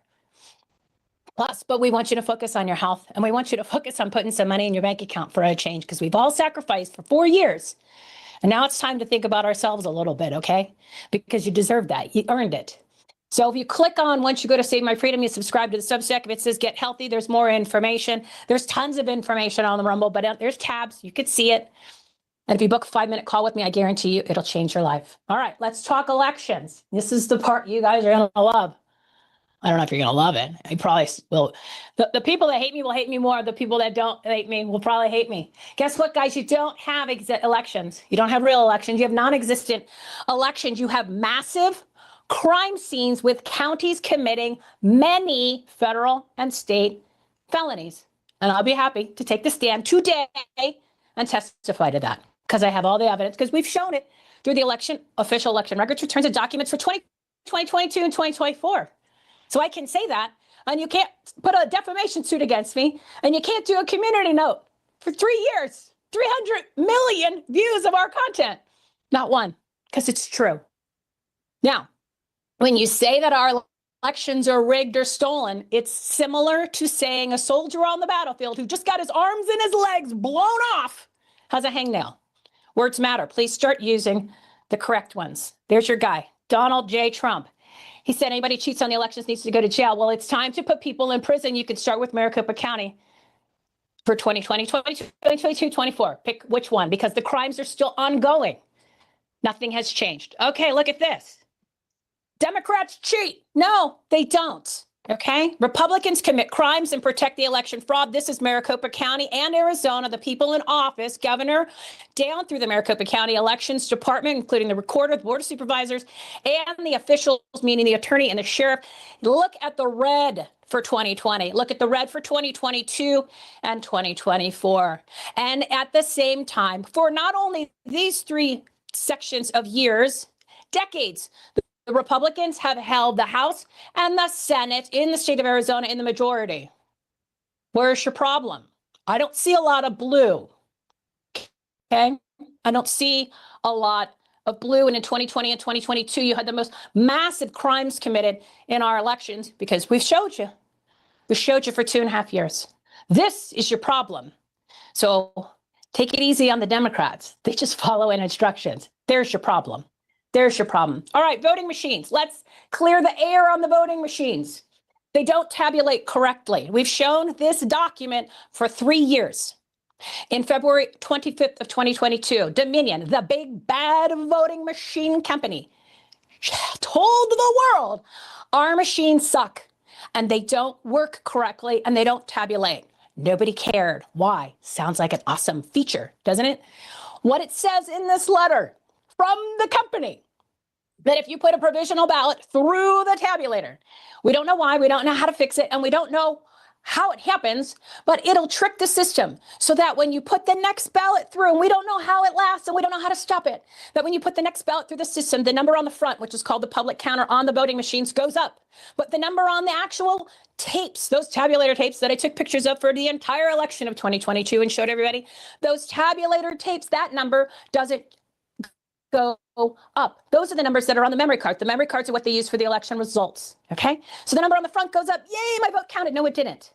The number on the inside does not change. That's what they use for the results.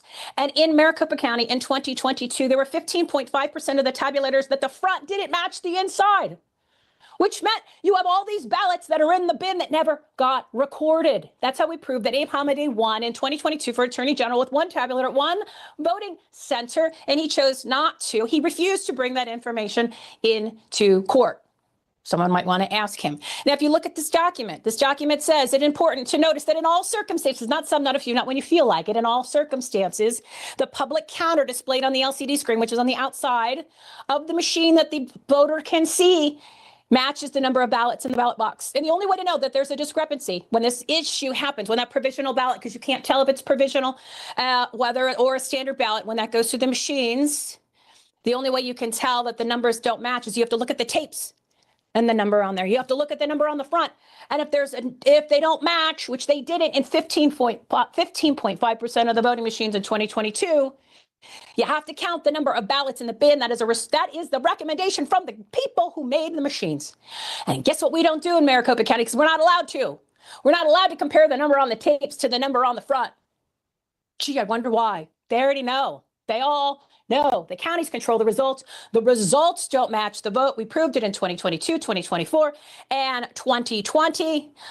Maricopa County with their own election records, returns, and documents. Okay, election audits. All right, here you go, everybody. There are 35 documents / categories of documents that are required here in Maricopa County to audit an election to see what the hell goes on. And when you get these documents, they don't match the results that are posted in the official election canvas records that are recorded as the winner and all the result tabulations, and that are certified by the Board of Supervisors, the governor, the Secretary of State, the AG, and everybody else. There's 35 of these, okay? And we've gotten these, for the most part, for 2022. And in 2024, they have refused, Maricopa County, good old Maricopa County, that's page 1, and that is page 2. Maricopa County has refused to give us these documents, a good majority of them, for the 222 days. They needed all of these documents. Look at all of these documents that are required. All of these documents are required to be prepared and used in order to come up with the canvas report, which was actually issued November 21st, 2024. So they have all these. They won't give them, a majority of them. Now, if you want to know which ones they have given, which ones they haven't, you just hop on over to the Twitter. Because on Saturday, I spent 7.5 hours of my time, wasting my time going through this yet again. Because I want the American people to see what goes on here, because no one's paying attention and no one is taking care of what's going on in Maricopa County. Trump said he was going to do it. I'm still waiting. Okay. Still waiting. And I'm asking, begging yet again, we haven't left up. We haven't asked, we haven't stopped asking, begging him to investigate Maricopa County because we have all the information. And for everybody that's watching and listening, the worst of the information that we have not even exposed yet for 2020, which is happening in every single election, which is horrific. It's the most horrific thing that you will ever learn, hasn't been exposed yet. If this information that we've already provided for the past 2.5 years that's already enough to go ahead and arrest people today, perp walk them, and throw them in prison, meaning the Board of Supervisors, the county recorder, the election directors, okay? Those are the ones who commit the state and federal felonies with an F. Yes, these are election crimes. If that's not enough, even though it is, the information that I have coming, which we're not probably going to do until next year because nobody's paying attention. It's going to take me a couple months to put it together so you guys can really get your arms around it and you have all the evidence. It's so damaging. You can go pick them up right now. Put them in prison for a long time. Okay? That's what your elections are all about, because you don't have elections, you have an election system operation. And in order to understand, go back to the Twitter, everything home T, this is my pinned post. It's long. I put all of the documents that are required to cut and paste. What I'm asking everyone to do is go ahead, and there's a link in there. You click on the link, request these documents from Maricopa County. It doesn't matter if you don't live there. This is where all the crimes happen. This is where all the HQ is, and this is where we have all the evidence. Get copies of everything that they're going to give to you. Then figure out what it is that it relates to in your county, and you could start to do your own little audits. You don't need anybody, and you don't need to spend any money. It's all free. And the list is there. You cut and paste, and it also gives you an update on every single category, every single document that we've gotten, not gotten, et cetera, et cetera. So do that. Go ahead. Goes Debbie Lesko, Board of Supervisors, MAGA, bullshit. Yet another one, okay? They just implant them here, guys, and they do it in your county too. So go ahead. 1 minute, Post Michelle. that, 1 tag minute. that. The other way you can learn about how your election system operation works is go to our lawsuit. Go ahead and read the documents we put together. I was only allowed to put a portion of the crimes that were committed in there, but you'll understand it. Read that. If you go to SaveMyFreedom.us, the tab that says election fraud, click on that. Good, it'll go down to Maricopa County, our lawsuit. Click on that. Start reading that. There's 50 different videos that we've done over the years. They're Substack posts. All right. And the last thing, one more time. Here we go. Oh, we'll get to that next time. Ask this guy. Ask POTUS. Tag him. We've been doing it since November, asking him to investigate Maricopa County. Probably 15, 20 million posts already that have been viewed. Join us. Click on it. Go to my feed. Go to Renata's feed, RL, the whatever. She's on there. You can see that. But in the meantime, don't miss the opportunity of a lifetime. The lowest hanging fruit that's rotting on the ground, everybody, is getting your health back, getting and making some more money, putting that money back in the bank account that you sacrificed for 4.5 years. Come join Steve Stern and I, Save My Freedom Movement. We're going to make everybody some more money. We're going to get you healthy. We're going to change 100,000 lives, and we're going to start with yours. And then you're going to join us to help everybody else, because you cannot fight for your freedom if you're sick, tired, toxic, and broke, everybody. That's all we're trying to do, is get you back in shape. We're also trying to get you financially secure so you don't have to sacrifice. And you can take time out to do the things in your community, because you don't have to worry about, I can't do that because I can't afford to. Those days are over. We don't have to do that anymore. We found the solutions. We found the digital platforms. We know how to do it. We have the solutions. Look at the difference just in what I have done and what I have shown. And that, I hate to say it, that's not, wait till you see the exercise portion. I haven't even added that. That's pure supplement nutrition, plant-based, 100%. Okay, there you go. Thank you. Join Thank us. you, Michelle. Thanks, everybody. Greg Stenstrom, you're up. We're running out of time. Michelle, go ahead and stop sharing screen. Yeah, I Greg, did. you're up. Okay, Hey, great. Thank you, Michelle. Can you hear me? I can't see the screen anymore. I don't know. You got me? You're sideways. You're sideways. If you could turn the camera 90 degrees. I gotta go. I gotta go. There like we go. this. There we go. Yeah. Okay. There you Okay, go. hold on. Just trying to figure this out. Okay. Well, all right. We can so see and hear you. We can see and hear you. You can see and hear me now. Great. Well, I appreciate it. I'm doing from the car today. Thank you very much, everybody, for being here. We're now in a phase where election integrity is no longer a legal fight or just a legal fight. It's a fight for the survival of our republic. Everything we've warned you about has come true. Everything we've warned the republic about has come true with regard to elections. But we're at a point now where we're no longer just warning, we're actually starting to win in court. There's some recent courtroom victories to report. One of them is here in Delaware County, and it's CV 2023-006723. It's a malicious prosecution case against myself and Leah Hoops. The county and the Board of Elections and several other plaintiffs sued us for malicious prosecution and bringing forward the lawsuit. We survived summary judgment in that case, which is just happened, and the judge agreed to review the full record. We've also made notice to the court that the defendants, the plaintiffs have been caught misrepresenting facts and procedures, and that they've committed fraud and perpetrated fraud before the court. We expect a ruling on that pretty soon, maybe as soon as this week. But we fought back, and looks like we've won that case, at least as a strict matter of law. I'll remind everybody that we were also co-defendants with President Trump, 2 defamation suits in Philadelphia. We were defendants in defamation suit brought forward in Delaware County.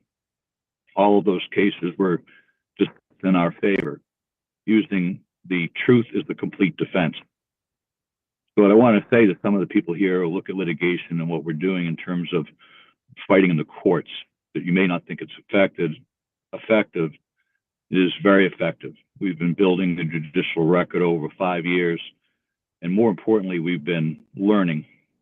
We've been learning how to survive challenges to standing, jurisdiction, justiciability, and a number of things that you've seen where cases have been dismissed previously. We still have a Pennsylvania Supreme Court King's Bench 1549 MM 2025. They basically are in stasis. What we did is they tried to brush the case aside and dismiss the case, and we won't let them. The case has been appealed, and at this point, they're just sitting on it. Very similar to our other cases. We have over a dozen cases across the country and in Pennsylvania where the courts and the defendants, who are the people who are committing election fraud, are just in stasis. They're hoping that we go away. They're holding their noses and they're holding their breath, and they're trying to outweigh us. It's not going to work. I do have a big update. We have I can't speak much of it. I think I mentioned it last time. We have it's called a QUI-TAM, QUI space TAM. It's a whistleblower lawsuit, and it's registered in the District Court of DC. Can't talk too much about it, but basically a lot of the things that have been talked about here today, machines that aren't certified, machines that give fraudulent results, breaks and chains of custody, open election fraud, those cases have been all collected and integrated into this case. So for people, and I know several people on this call, if not a lot of people on this call, but at least several, have been involved in cases with me and with others. Those cases have not gone to naught. We've made judicial record of those cases. So I want to be clear, in the QUI-TAM case, which is currently we're fighting for it to be unsealed. It's a fight. They don't want to hear the case. Not only our cases, but many of you here, your cases, including Molly Hornick. I don't know if she was on today, but all of the cases that people have been working on, even if they've been quashed, your work is not gone for naught. Those cases will be made of judicial record in the federal courts. The U.S. Attorney General, Pam Bondi, the U.S. Attorney for D.C., Janine Pirro, they're very aware of this case. So for people who are saying, where's the action? The action is coming. They're fully aware of it. President Trump is fully aware of it, and the wheels are in motion in terms of correcting the massive election fraud, which is a matter of public record and judicial record for the past 5 years. We're going to court. We're going to court with the DOJ, U.S. Attorney General, and we're going to bring this evidence to them that's going to bring this to resolution. We hope as soon as the 2025 primary election, general election, but certainly before the 2026 primaries. In the 2025 election, I'm going to kind of skip this part. But I will say, in summary, I had a write up for this, but I'm going to skip this part. This has been an ongoing trajectory. A lot of people in the public think this is the 2020 election case. It is not. It is a concerted effort by a small group of people that we've identified to take control of this country and to thwart President Trump's agenda, presidency, and the will of the American people. We know that's the case. It's continuing. They're targeting 2026, and we're going to stop. One of the things I wanted to also include in terms of litigation is that I've been in court more than a few times, and they've said, well, we don't think you guys know what you're doing. And I've been able to say for the last few cases and the last few times that's been brought up in hearings, we know exactly what we're doing. We have been integrating cases across the federal courts, the state courts, and the county courts. We don't just file willy-nilly. We file a case to challenge the election machines. We file cases to challenge hash codes. We file a case about machine certification. We filed several cases on mail-in ballots and fraud in the mail-in ballots. We filed multiple cases regarding the tabulation at the end of the election. These cases were not filed individually. They were filed with great intent to document the evidentiary record so that when we finally came to our day of reckoning, we would have a complete judicial record showing the massive fraud that was irrefutable. And I want to say one thing about irrefutable. In not a single case that we have filed have they refuted the evidence. None of our evidence of massive election fraud has been challenged. In the courts, including the federal court, state court, and your local courts, if they don't refute the charges or they don't refute the allegations, they become fact. So we now have factual, unrefuted, undisputed data of massive election fraud over the last 5 years. That's finally coming forward and going to the federal courts with the U.S. Attorney and U.S. Attorney General's attention and due diligence. One thing I also want to say is we've been building a system. We've been building a cognitive intelligence system that's now not fully operational yet, but we've been helping people across the country and across the state in filing pro se. Most of the work that we've done cannot be done by attorneys.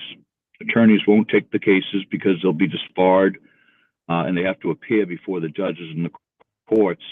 And election fraud is not cases that the courts want to hear. In every single case of election fraud, licensed attorneys who attempted to bring litigation against criminal defendants that were submitted for disbarral. They can't do it. It's got to be done pro se. It's got to be done by the people here.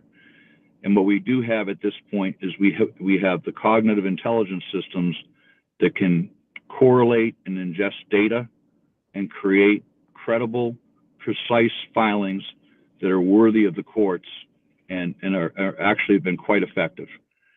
Lastly, I wanted to say one final message, and I wrote it out. I'm sorry if it looks like I'm reading. It's because I am. We're not losing. We're outlasting them. The people, you people here on this podcast for Steve Stern, who I have the deepest gratitude and appreciation for, what you have all done matters. There is nothing that any of you have done, whether it's show up at county council meetings or your local government or your board of elections, observers, every single thing that all of you have done has paid dividends. It's made it worthwhile. We're going to make sure massive election fraud doesn't happen again, and we're going to correct this no later than 2026. We'll expose the fraud, continue to expose the fraud.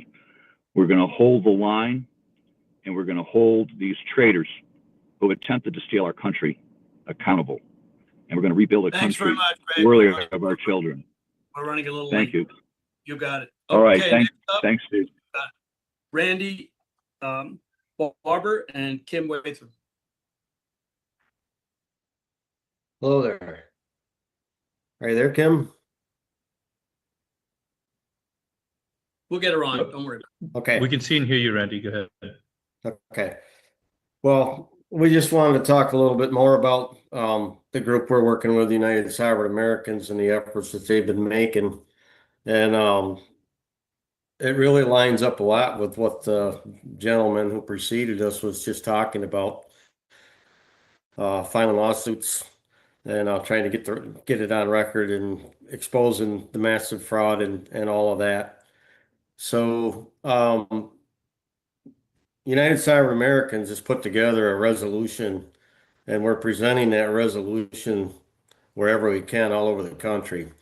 We're presenting it to county boards of elections, county legislatures, the state representatives, and also to patriot groups. So in this resolution, we bring out the fraud, we're explaining the fraud, and we want to educate people. I mean, the news is out there everywhere, but we have specifics. We've got 25 states involved with the United Cyber Americans, and they've done some cumulative numbers and added up the numbers in 20 of the states they put together for a scorecard in all the states, and they've added them all together, and the numbers are absolutely shocking. And we don't really have time to go over all that. It's been gone over time again by many different groups, including our own. But we're trying to get some action. We're trying to get action legislatively, and we're trying to get some action through the courts, and even law enforcement is on the table. As we've gone to law enforcement again before, and we'll probably be going to law enforcement again. So this resolution, what we're looking for is to get as many people involved as we can to join this group and help us press these resolutions. We're presenting them to counties wherever we can. We like to go to the county boards, town boards. It's grassroots, trying to get the information out there, and then we try to get these people to sign this resolution in support, so that when we go to the legislatures and we go to the courts, we have the support of as many town boards, as many county boards, as many patriot groups as we can. So what we're trying to do is get other people to join our group. You can go to uniteforfreedom.com and you can sign up there as a volunteer. You can read up on everything we're doing. The resolution is there. And we're trying to get people, as many as we can, to go help us go to boards all over the country. There's 3,000 counties in the country. It's a lot of territory to cover. So we could use all the help we can get. But again, what we're trying to do is we're trying to work with legislators. We're working with legislators in numerous states. I know that I'm working with legislators here in New York State. Kimberly, I don't know what happened to her, but she's also working with legislators. So we're trying to we have a comprehensive solution to the problem figured out here at United Cyber Americans. And we're trying to press this legislation. And by signing this resolution and getting the support of boards, by getting the support of as many people as we possibly can through patriot groups, then that helps us. I was talking to a state senator at a meeting last Thursday night, and he said the more we can get of these resolutions signed by boards, by patriots, by individuals, whoever will support us, carries a lot of weight when they go to the legislatures or if we go to the courts and try to press our agenda.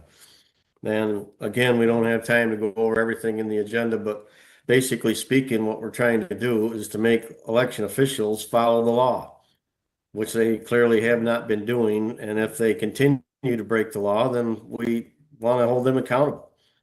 And if we end up having another election that's conducted illegally, that they don't follow the law, and there's so many issues, there's the machines aren't certified, so you're in trouble right off the go-get. There's just so many other things, and we've gone through it all the illegal registrations, double voting, all of these things. So if we're going to get another election handed to us that's being conducted illegally, then we're going to put in an ask that that election be not certified. We're going to go to courts and ask for injunctions to stop the certification of an illegally conducted election. And we need all the signatures, all the help that we can get to press that issue. In the meantime, before we get that far, we hope that we'll be able to get this changed by working with the legislatures and the courts. And if it comes down to where we have to get involved in law enforcement, then so be it. But the more people that we have that help us with this effort, the more people that we can get to sign up on this effort, the more weight it will hold when we go to the legislatures, the courts, and the law enforcement. So that's basically what we're asking. So, Pardon me, Kim Yater, you're able to unmute. You can unmute yourself if you want to speak up. Go ahead. Fantastic. Good afternoon, everybody. Thank you so much. I didn't mean to interrupt the previous gentleman. I thought both of you guys are talking together. Oh, no, wrong Kim. No, sorry. Okay. Hi, Randy. I love you. Let him finish. Sorry, Randy. Go ahead. Well, actually, we were trying to bring Kim Wathen on. I don't know if you have her. We can bring her on. Okay, Kim Wathen. All right, got it. Stand by. Sorry, wrong Kim. Two powerful Kims on the call. Oh, we work with her too. Okay, good. Sorry, wrong. All right, Kim Wathen, go ahead and unmute. Thank you. I was messaging Randy like crazy.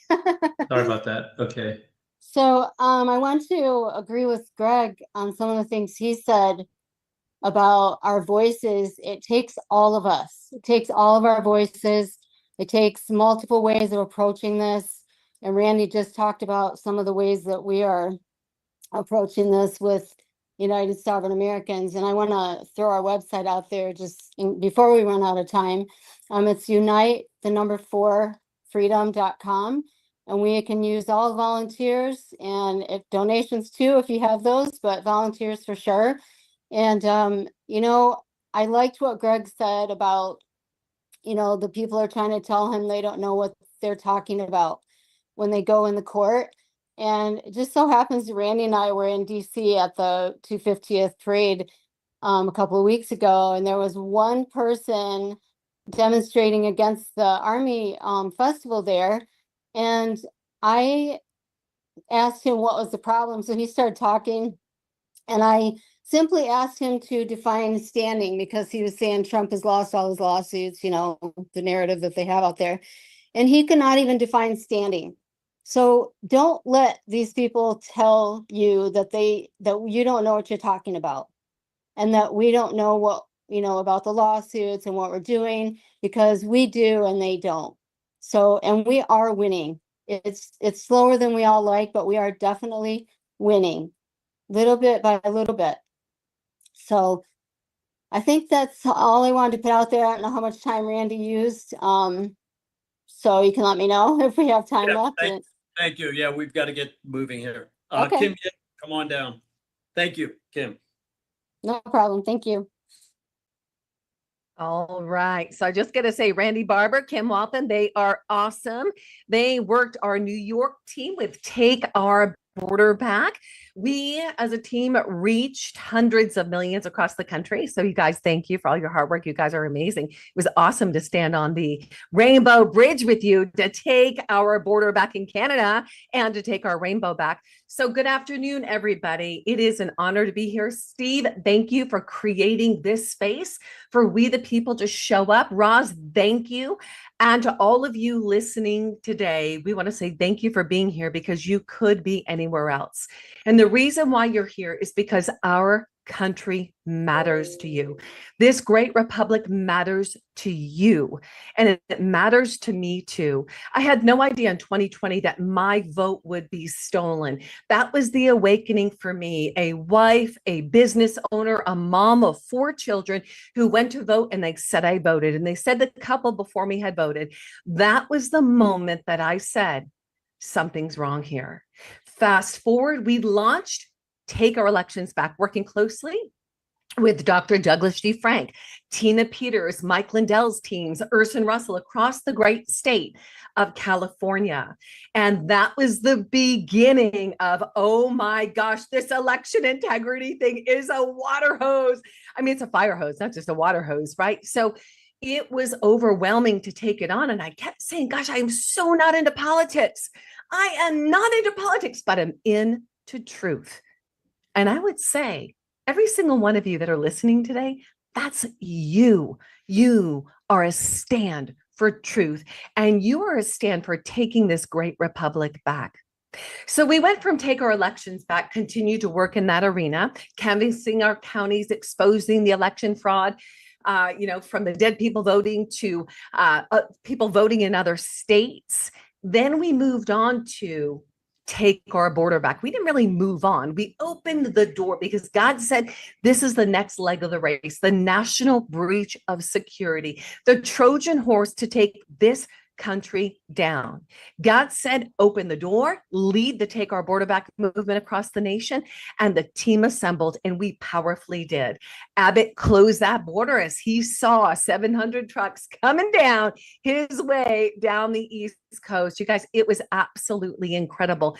But what we saw is when you put God back in his rightful place, you give what you're doing to God and you take action and you're obedient, even when it seems so big, like so big. How are we going to reach hundreds of millions of people? We're just 5 people. But when we're obedient to the work that God calls us to do, and when we're truly standing in truth, he will open the doors and he will move the mountain. Now, I have a show called the Take Your Power Back Show. God is so funny because really, isn't it all of us taking our power back? We've seen our great president, President Trump, standing in the gap for us to truly take our power back. Now, I'm under the philosophy that you bloom where you're planted. You see, I'm originally from Boston, New Bedford, Massachusetts. Not many people are from New Bedford, Massachusetts. When I get tired, I start to pack my car and have a yacht. But here's the deal. I'm here in the great state of California, and I'm in San Diego. So I love what Reclaim San Diego is doing. And I love what our teams across the entire country and the state of California are doing. And what I said was, God has given me a platform, the Take Your Power Back Show platform. This has created a space for freedom-loving patriots to speak the truth, to share how they have turned their mess into their message, their test into their testimony, and their pain into their purpose. And every single one of us can probably relate to that. That space has opened up so many doors. And being in the state of California and blooming where I am planted, I said, okay, God, what's next? What can I do right now? We have a governor race coming up. And right now, Gavin Newsom has destroyed this state. That's national news. We saw the opposition with President Trump, didn't we? We certainly did. And I want to share with you what we decided to do. In the midst of all of this, our team said, we're going to put together the Take Your Power Back California Governor Face-Off. This is the Republican candidate governor face-off. And we did. We've done round 1, round 2, round 3, 4, 5, and 6 are coming up. And these are the big dogs, the ones with serious campaigns that are running. And the questions that are being asked are not your traditional candidate questions. No, this is the questions you want to ask because you want to know. You want to know the truth because you're sick and tired of being lied upon. You're sick and tired of your elections being stolen. So we've asked the real question, and let me tell you, Dan, I see you. We've gotten kickback. We certainly have. Lucy, kickback to the point where I have sheriffs calling me. I have sheriffs downloading information about some of these candidates. We have dead family members of dead people in prisons reaching out to us. The truth is being brought out so that we, the people in the state of California, can truly vote for somebody who isn't just a placeholder until we can get a real Republican in, a real truth seeker in. No, somebody who is truly going to represent we, the people, our republic, and our Constitution. So here's what we did. We said, you know what we're going to do? We're going to create an in-person Take Your Power Back California Governor Face-Off Showdown. Come on, it's the Great West. We're in California. Let's make it fun. We're having a showdown, and I'm going to share my screen with you in just a moment and give you a picture. Now, listen, I know that today we've heard so much information, and there's always something new. But here's the deal. We have a window of time to work with. That is it. That is it. You and I are here on this earth for this time, and it's not a cliche for such a time as this. God is calling us to obedience. God is calling us to stand in the gap. God is calling us to rely upon his strength, to speak the truth and stand in truth regardless of the cost. And I'll declare now that no weapon forged against us will prevail, and we will refute every tongue that accuses us. That is the vindication that comes from the Lord. So what we're doing is we're saying, you know what? I can do something. Little old me, a mom of 4 and a grandma of 2. I can do something. And so can you. And if you're sitting there on the couch right now and you're wondering, well, I don't know what to do. This election thing is important to me. And I know the governor, the elections are coming up in 2026. Get involved. Steve Stern will tell you action, action, action. A body in motion tends to stay in motion. One step at a time. Now, here's some of the ways that you can get involved. I'm going to share my screen right now with you guys. Awesome, fantastic. And I'm actually going to share my whole screen with you. I'm going to pull this baby up. Okay, we're going to start here. This is the governor showdown. Now, these are the candidates to be announced. 99.9 of them are yes already. We also have Ryan Tillman, who is locked and loaded. We have a couple others that are coming on. If you have not listened in to these interviews as of yet with Sheriff Chad Bianco, Daniel Mercury, Leo Zaki, Brandon Jones, Louis Herms, Kobe Markham, David Serper, Leo Naranjo, that I'm going to highly recommend you listen on in. You can go to takeourcaliforniaback.com. That's one of the ways that you can access tickets. Tickets will be up soon so that you can be at this black tie event. Yes, we're going to live stream, but there's nothing like being there at that event. Now, let me give you a picture of what we've done. Oh yeah, baby, check it out. This is amazing, guys. How fun is this? This is round 3 with David Serpa, Louis Herms, Brandon Jones. Go listen into this. It is absolutely powerful. Round 2 with Mercury, Steve Hilton, Kobe Markham. I just received the San Diego Republican Award as a freedom fighter.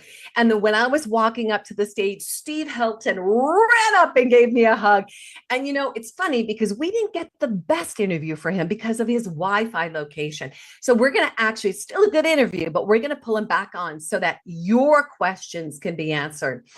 And last but not least, Sheriff Chad Bianco, Leo Naranjo Union, and Leo Zaki. You got to listen into these interviews. They're pretty powerful. Now, there is an excerpt that I want to share with you. I'm going to come back to one more screen share in just a moment before I finish out. But I want to share an excerpt from our last show because I really believe this is going to put it in perspective for all of us. And this is how I opened up the show.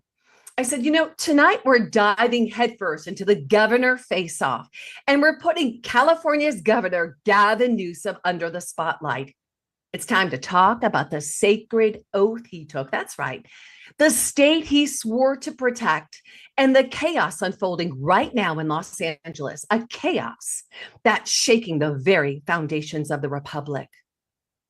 Now, when Governor Newsom stood before the people of California on January 7, 2019, he placed his hand on a Bible, God's word, and he swore an oath that wasn't just a formality. It was a covenant, a promise to God, to the Constitution, and to every single one of you. He vowed to well and faithfully discharge the duties of his office, to uphold the Constitution of California and the United States, and to serve the people with integrity. That oath is a sacred bond. It's rooted in faith, grounded in law, and sealed by the trust of the people. But tonight, we must ask, has Governor Newsom honored the oath? Or has he let California, a state of dreams, opportunity, and promise, fall into disarray? Then fast forward, all of our questions have been answered. Look at the riots in California. Look at this sanctuary state and super sanctuary cities throughout California. When Newsom swore to uphold the Constitution, he promised to defend the rule of law, the safety of Californians, and the sovereignty of the state. Yet rioters clashed, tear gas filled the air, and communities live in fear today. But here's the truth. We are not powerless. And this is so important. If I could share any word today, this would be the word. You, my brothers and sisters, you, my freedom-loving patriots, you're not powerless. Don't you dare let yourself be a victim to this election fraud, voter fraud, mortgage fraud, tentacles far and wide throughout the entire nation and countries everywhere. We have the ability to take our power back. The power isn't just for those of us in California, in Sacramento, nor is it in Washington. It's in you. The oath of office isn't just for governors. It's a reminder that we are the stewards of our nation, our cities, even our charter counties that we have the ability to take back. Our Constitution begins with we the people, because you are the heartbeat of America. You are the ones who hold leaders accountable, who demand justice, who rebuild when others let it fall apart. And when you take your power back, you honor the same God who inspired our founding fathers, the same Constitution that protects our freedoms, and the same spirit that makes America unbreakable. Together, we the people will take our great republic back. President Trump has been standing in the gap. Step on into the fight. If you're not fighting yet, let's go. The fight has really just begun for every single one of us. Now, I'm going to share last thing with you today. Before I close out, I'm going to put my information in the chat here. You can also find everything on takeourcaliforniaback.com. That's takeourcaliforniaback.com. You're going to find the vital information here. You'll be able to purchase your ticket soon. And if you'd like to be one of our sponsors, we would absolutely be honored to have you as a sponsor. Now, I'm going to leave you with two things. One, this event that you're seeing here, because we the people united and came together. I spoke at this event and it was powerful. This was last weekend, the Rev 17 Piece of Heaven.life. We raised over $2.5 million in a weekend. That's what happens when you unite.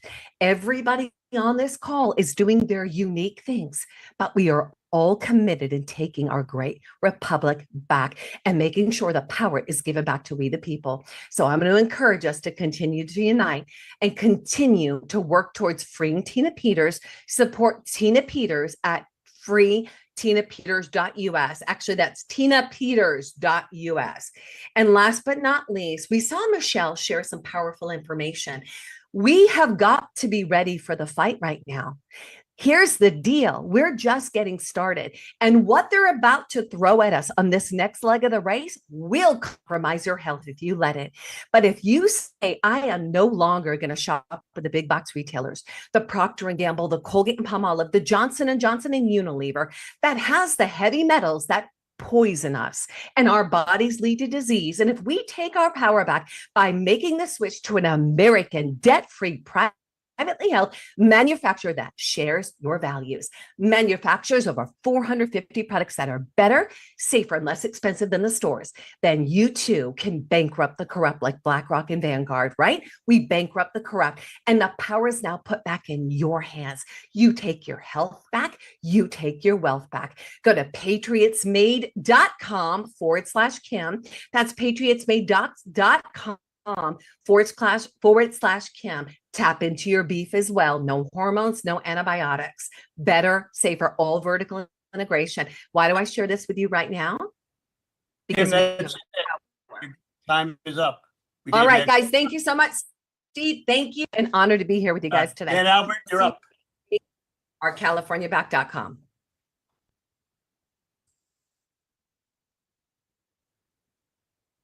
Dan, go ahead. You can unmute.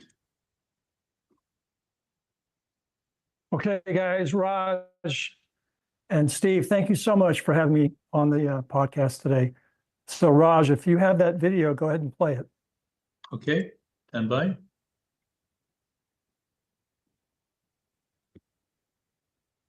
Greetings, patriots, especially those on a quest to restore election integrity. I'm Dan Albert. In my book, The Albert Plan to Save America, I present my bold, comprehensive, transformational plan for we the people to restore federalism, to restore national sovereignty, to restore individual liberty, to restore limited government, and to unleash free market capitalism. This is the 2020 edition of that plan. When I had the opportunity to witness the 2020 election farce, I then published the Albert Plan to restore election integrity. And both of these books are available on freedomcells.com, which is a tool I created for like-minded patriots to organize by election jurisdiction for action.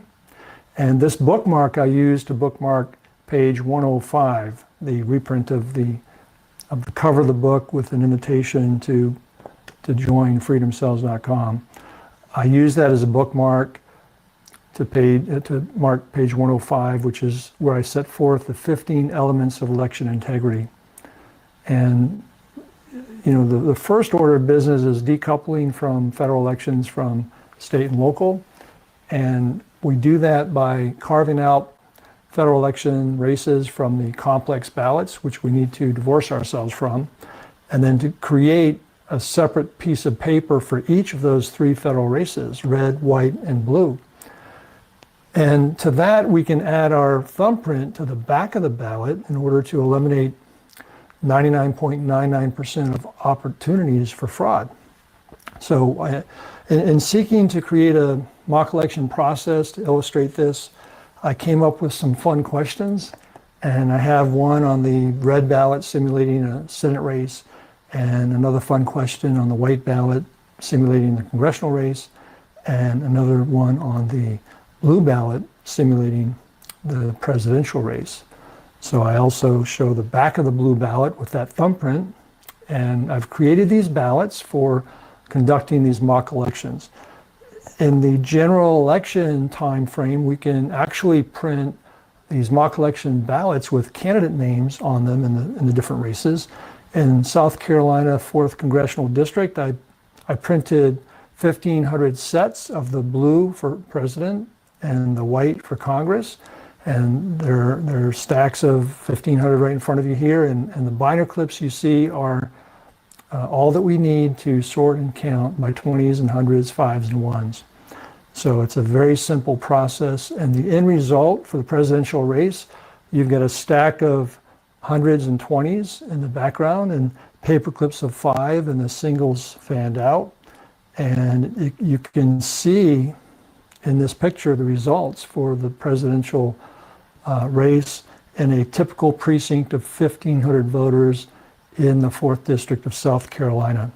So I publish these videos on my mock election team channel on Rumble, and that's where I invite you to watch those videos, to learn from my mistakes, and to just learn from the experience that I've had in running these mock elections. It's a very easy process. I can help you to do that for your congressional district. I've adopted 3 congressional districts of interest to me. So back to the South Carolina 4th District, we have the congressional race. You see here, again, vertical stacks of 100s and 20s, paper clips of 5s, fan out the 1s, and there you go. The results are easily shown. And I'm also going to be launching a Substack, the albertplan.substack.com, where you can subscribe for free and get all the content that I post on Substack. So that's it, folks. A very simple process. We can have election integrity if we want it. So let's work together to restore election integrity to the 2026 midterm election, federal election. So God bless you. God bless America. Thank you. Back to you, Dan. All right, that's it. That finishes us. Thank you. Thank you, Raj. I've got some additional points I'd like to emphasize with the remaining time I have. So I talked about the complex ballots and divorcing ourselves from those ballots. So they had a meeting in Dallas where 4 systems were competing to show a hand count process of those complex ballots. So some of those are married to the complex ballot, but I'm saying let's divorce ourselves from that. And we separate into 3 separate ballots for federal elections. So an executive order could happen at the federal level to help us do that, to compel states to do that. So basically, we the people have to collectively do everything everywhere all at once to save our constitutional republic, because the left is doing everything everywhere all at once to destroy our country. So, I invite people to have page 105 discussions with me on the website, freedomcells.com. I've got both my books. You can download a 36-page PDF of my election integrity book. In that book, I've got a 15 elements of election integrity. Let's have civil discourse about those points. And the thumbprints aren't as controversial as some might think. Like we have a history of the Bureau of Vital Statistics, and then we have E-Verify. So combine those concepts together and have a federal database that's maybe blockchain enabled, where we establish our legal status, and then we'd also at the same time would clean up the illegal immigration problem, and the census would just pop out from that kind of a database. So we individually can be responsible for updating our place of residence and therefore our voting location, and take that power away from nefarious actors in the Bureau of Elections. So, we heard a lot of people talk about combining efforts on this call, and at freedomcells.com, I'm just asking people to go in and affirm that they agree with 70% or more, or are willing to try to get there through civil discourse, and then join the election jurisdiction, Freedom Cells for their congressional district, precinct, state Senate district, state House district, and just pull on the same end of the rope. So that's the essence of the tool I've created, and that transcends all groups, because every group has a subset that would be a freedom cell if you agree with a certain percentage of this plan to save our country. And the Albert Plan is an America First plan of solutions. So, leftists have 1,000 ways to commit election fraud, and we just have to eliminate all the opportunities for election fraud that we can possibly identify. And that's the simple process that I came up with. And I'd encourage people to go to the Mock Election Team channel on Rumble and just learn how simple this process is.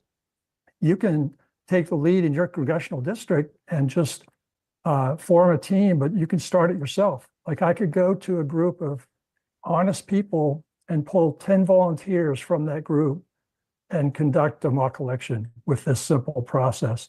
It doesn't take lots of training, and a 5th grade class could do it. So you can do that in your congressional district. I've got 3 congressional districts that I've chosen to do that personally with districts that I'm connected to.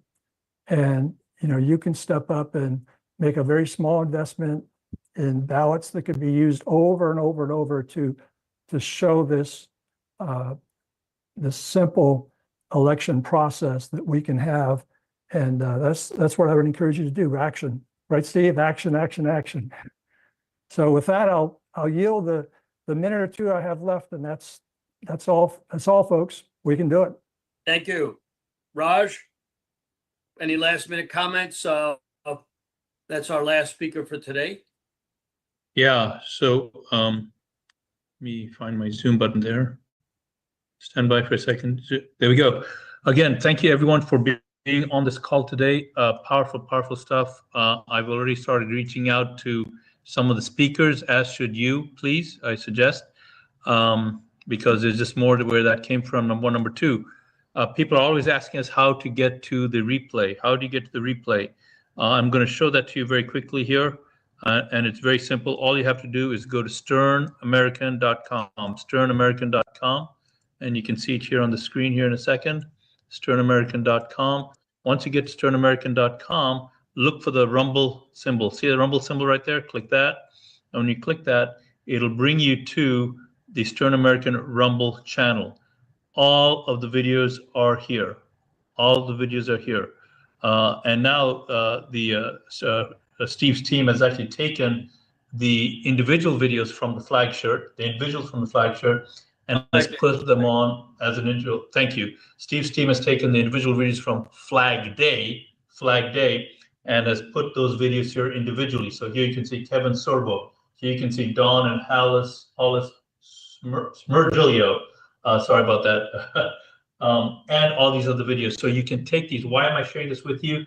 Because we're asking you to take these videos and share the link. Share them where? Signal, Telegram, WhatsApp, social media, X.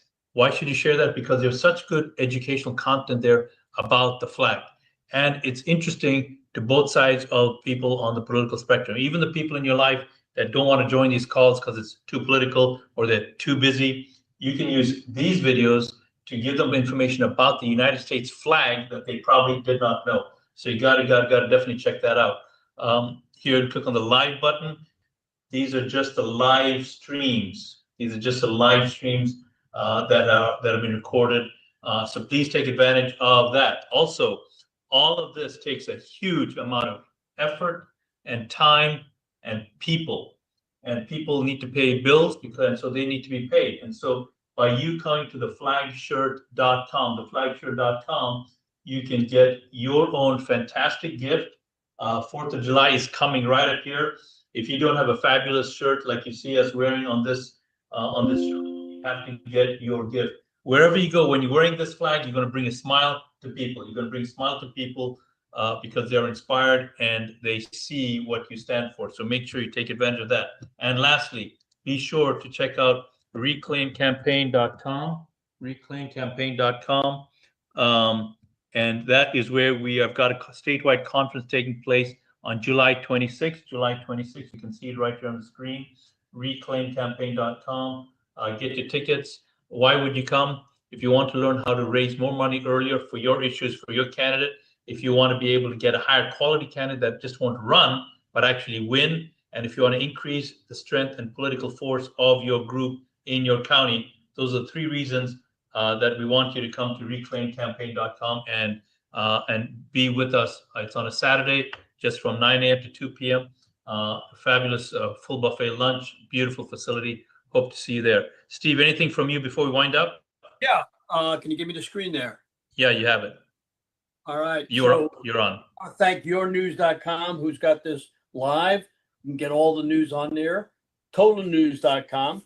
Also, if you'd like to have a speaker from your state, go to sstern1054gmail.com. I'll hold that up a couple of minutes. Just to let you know, Flag Day was phenomenal. We had over 8 million people on it. We will post all the speakers on there in the next couple of weeks so you can actually individually see them. Our next election security call will be July 14th, then probably the 30th, and then believe it or not, I'm going on vacation in August, so probably won't have any on August.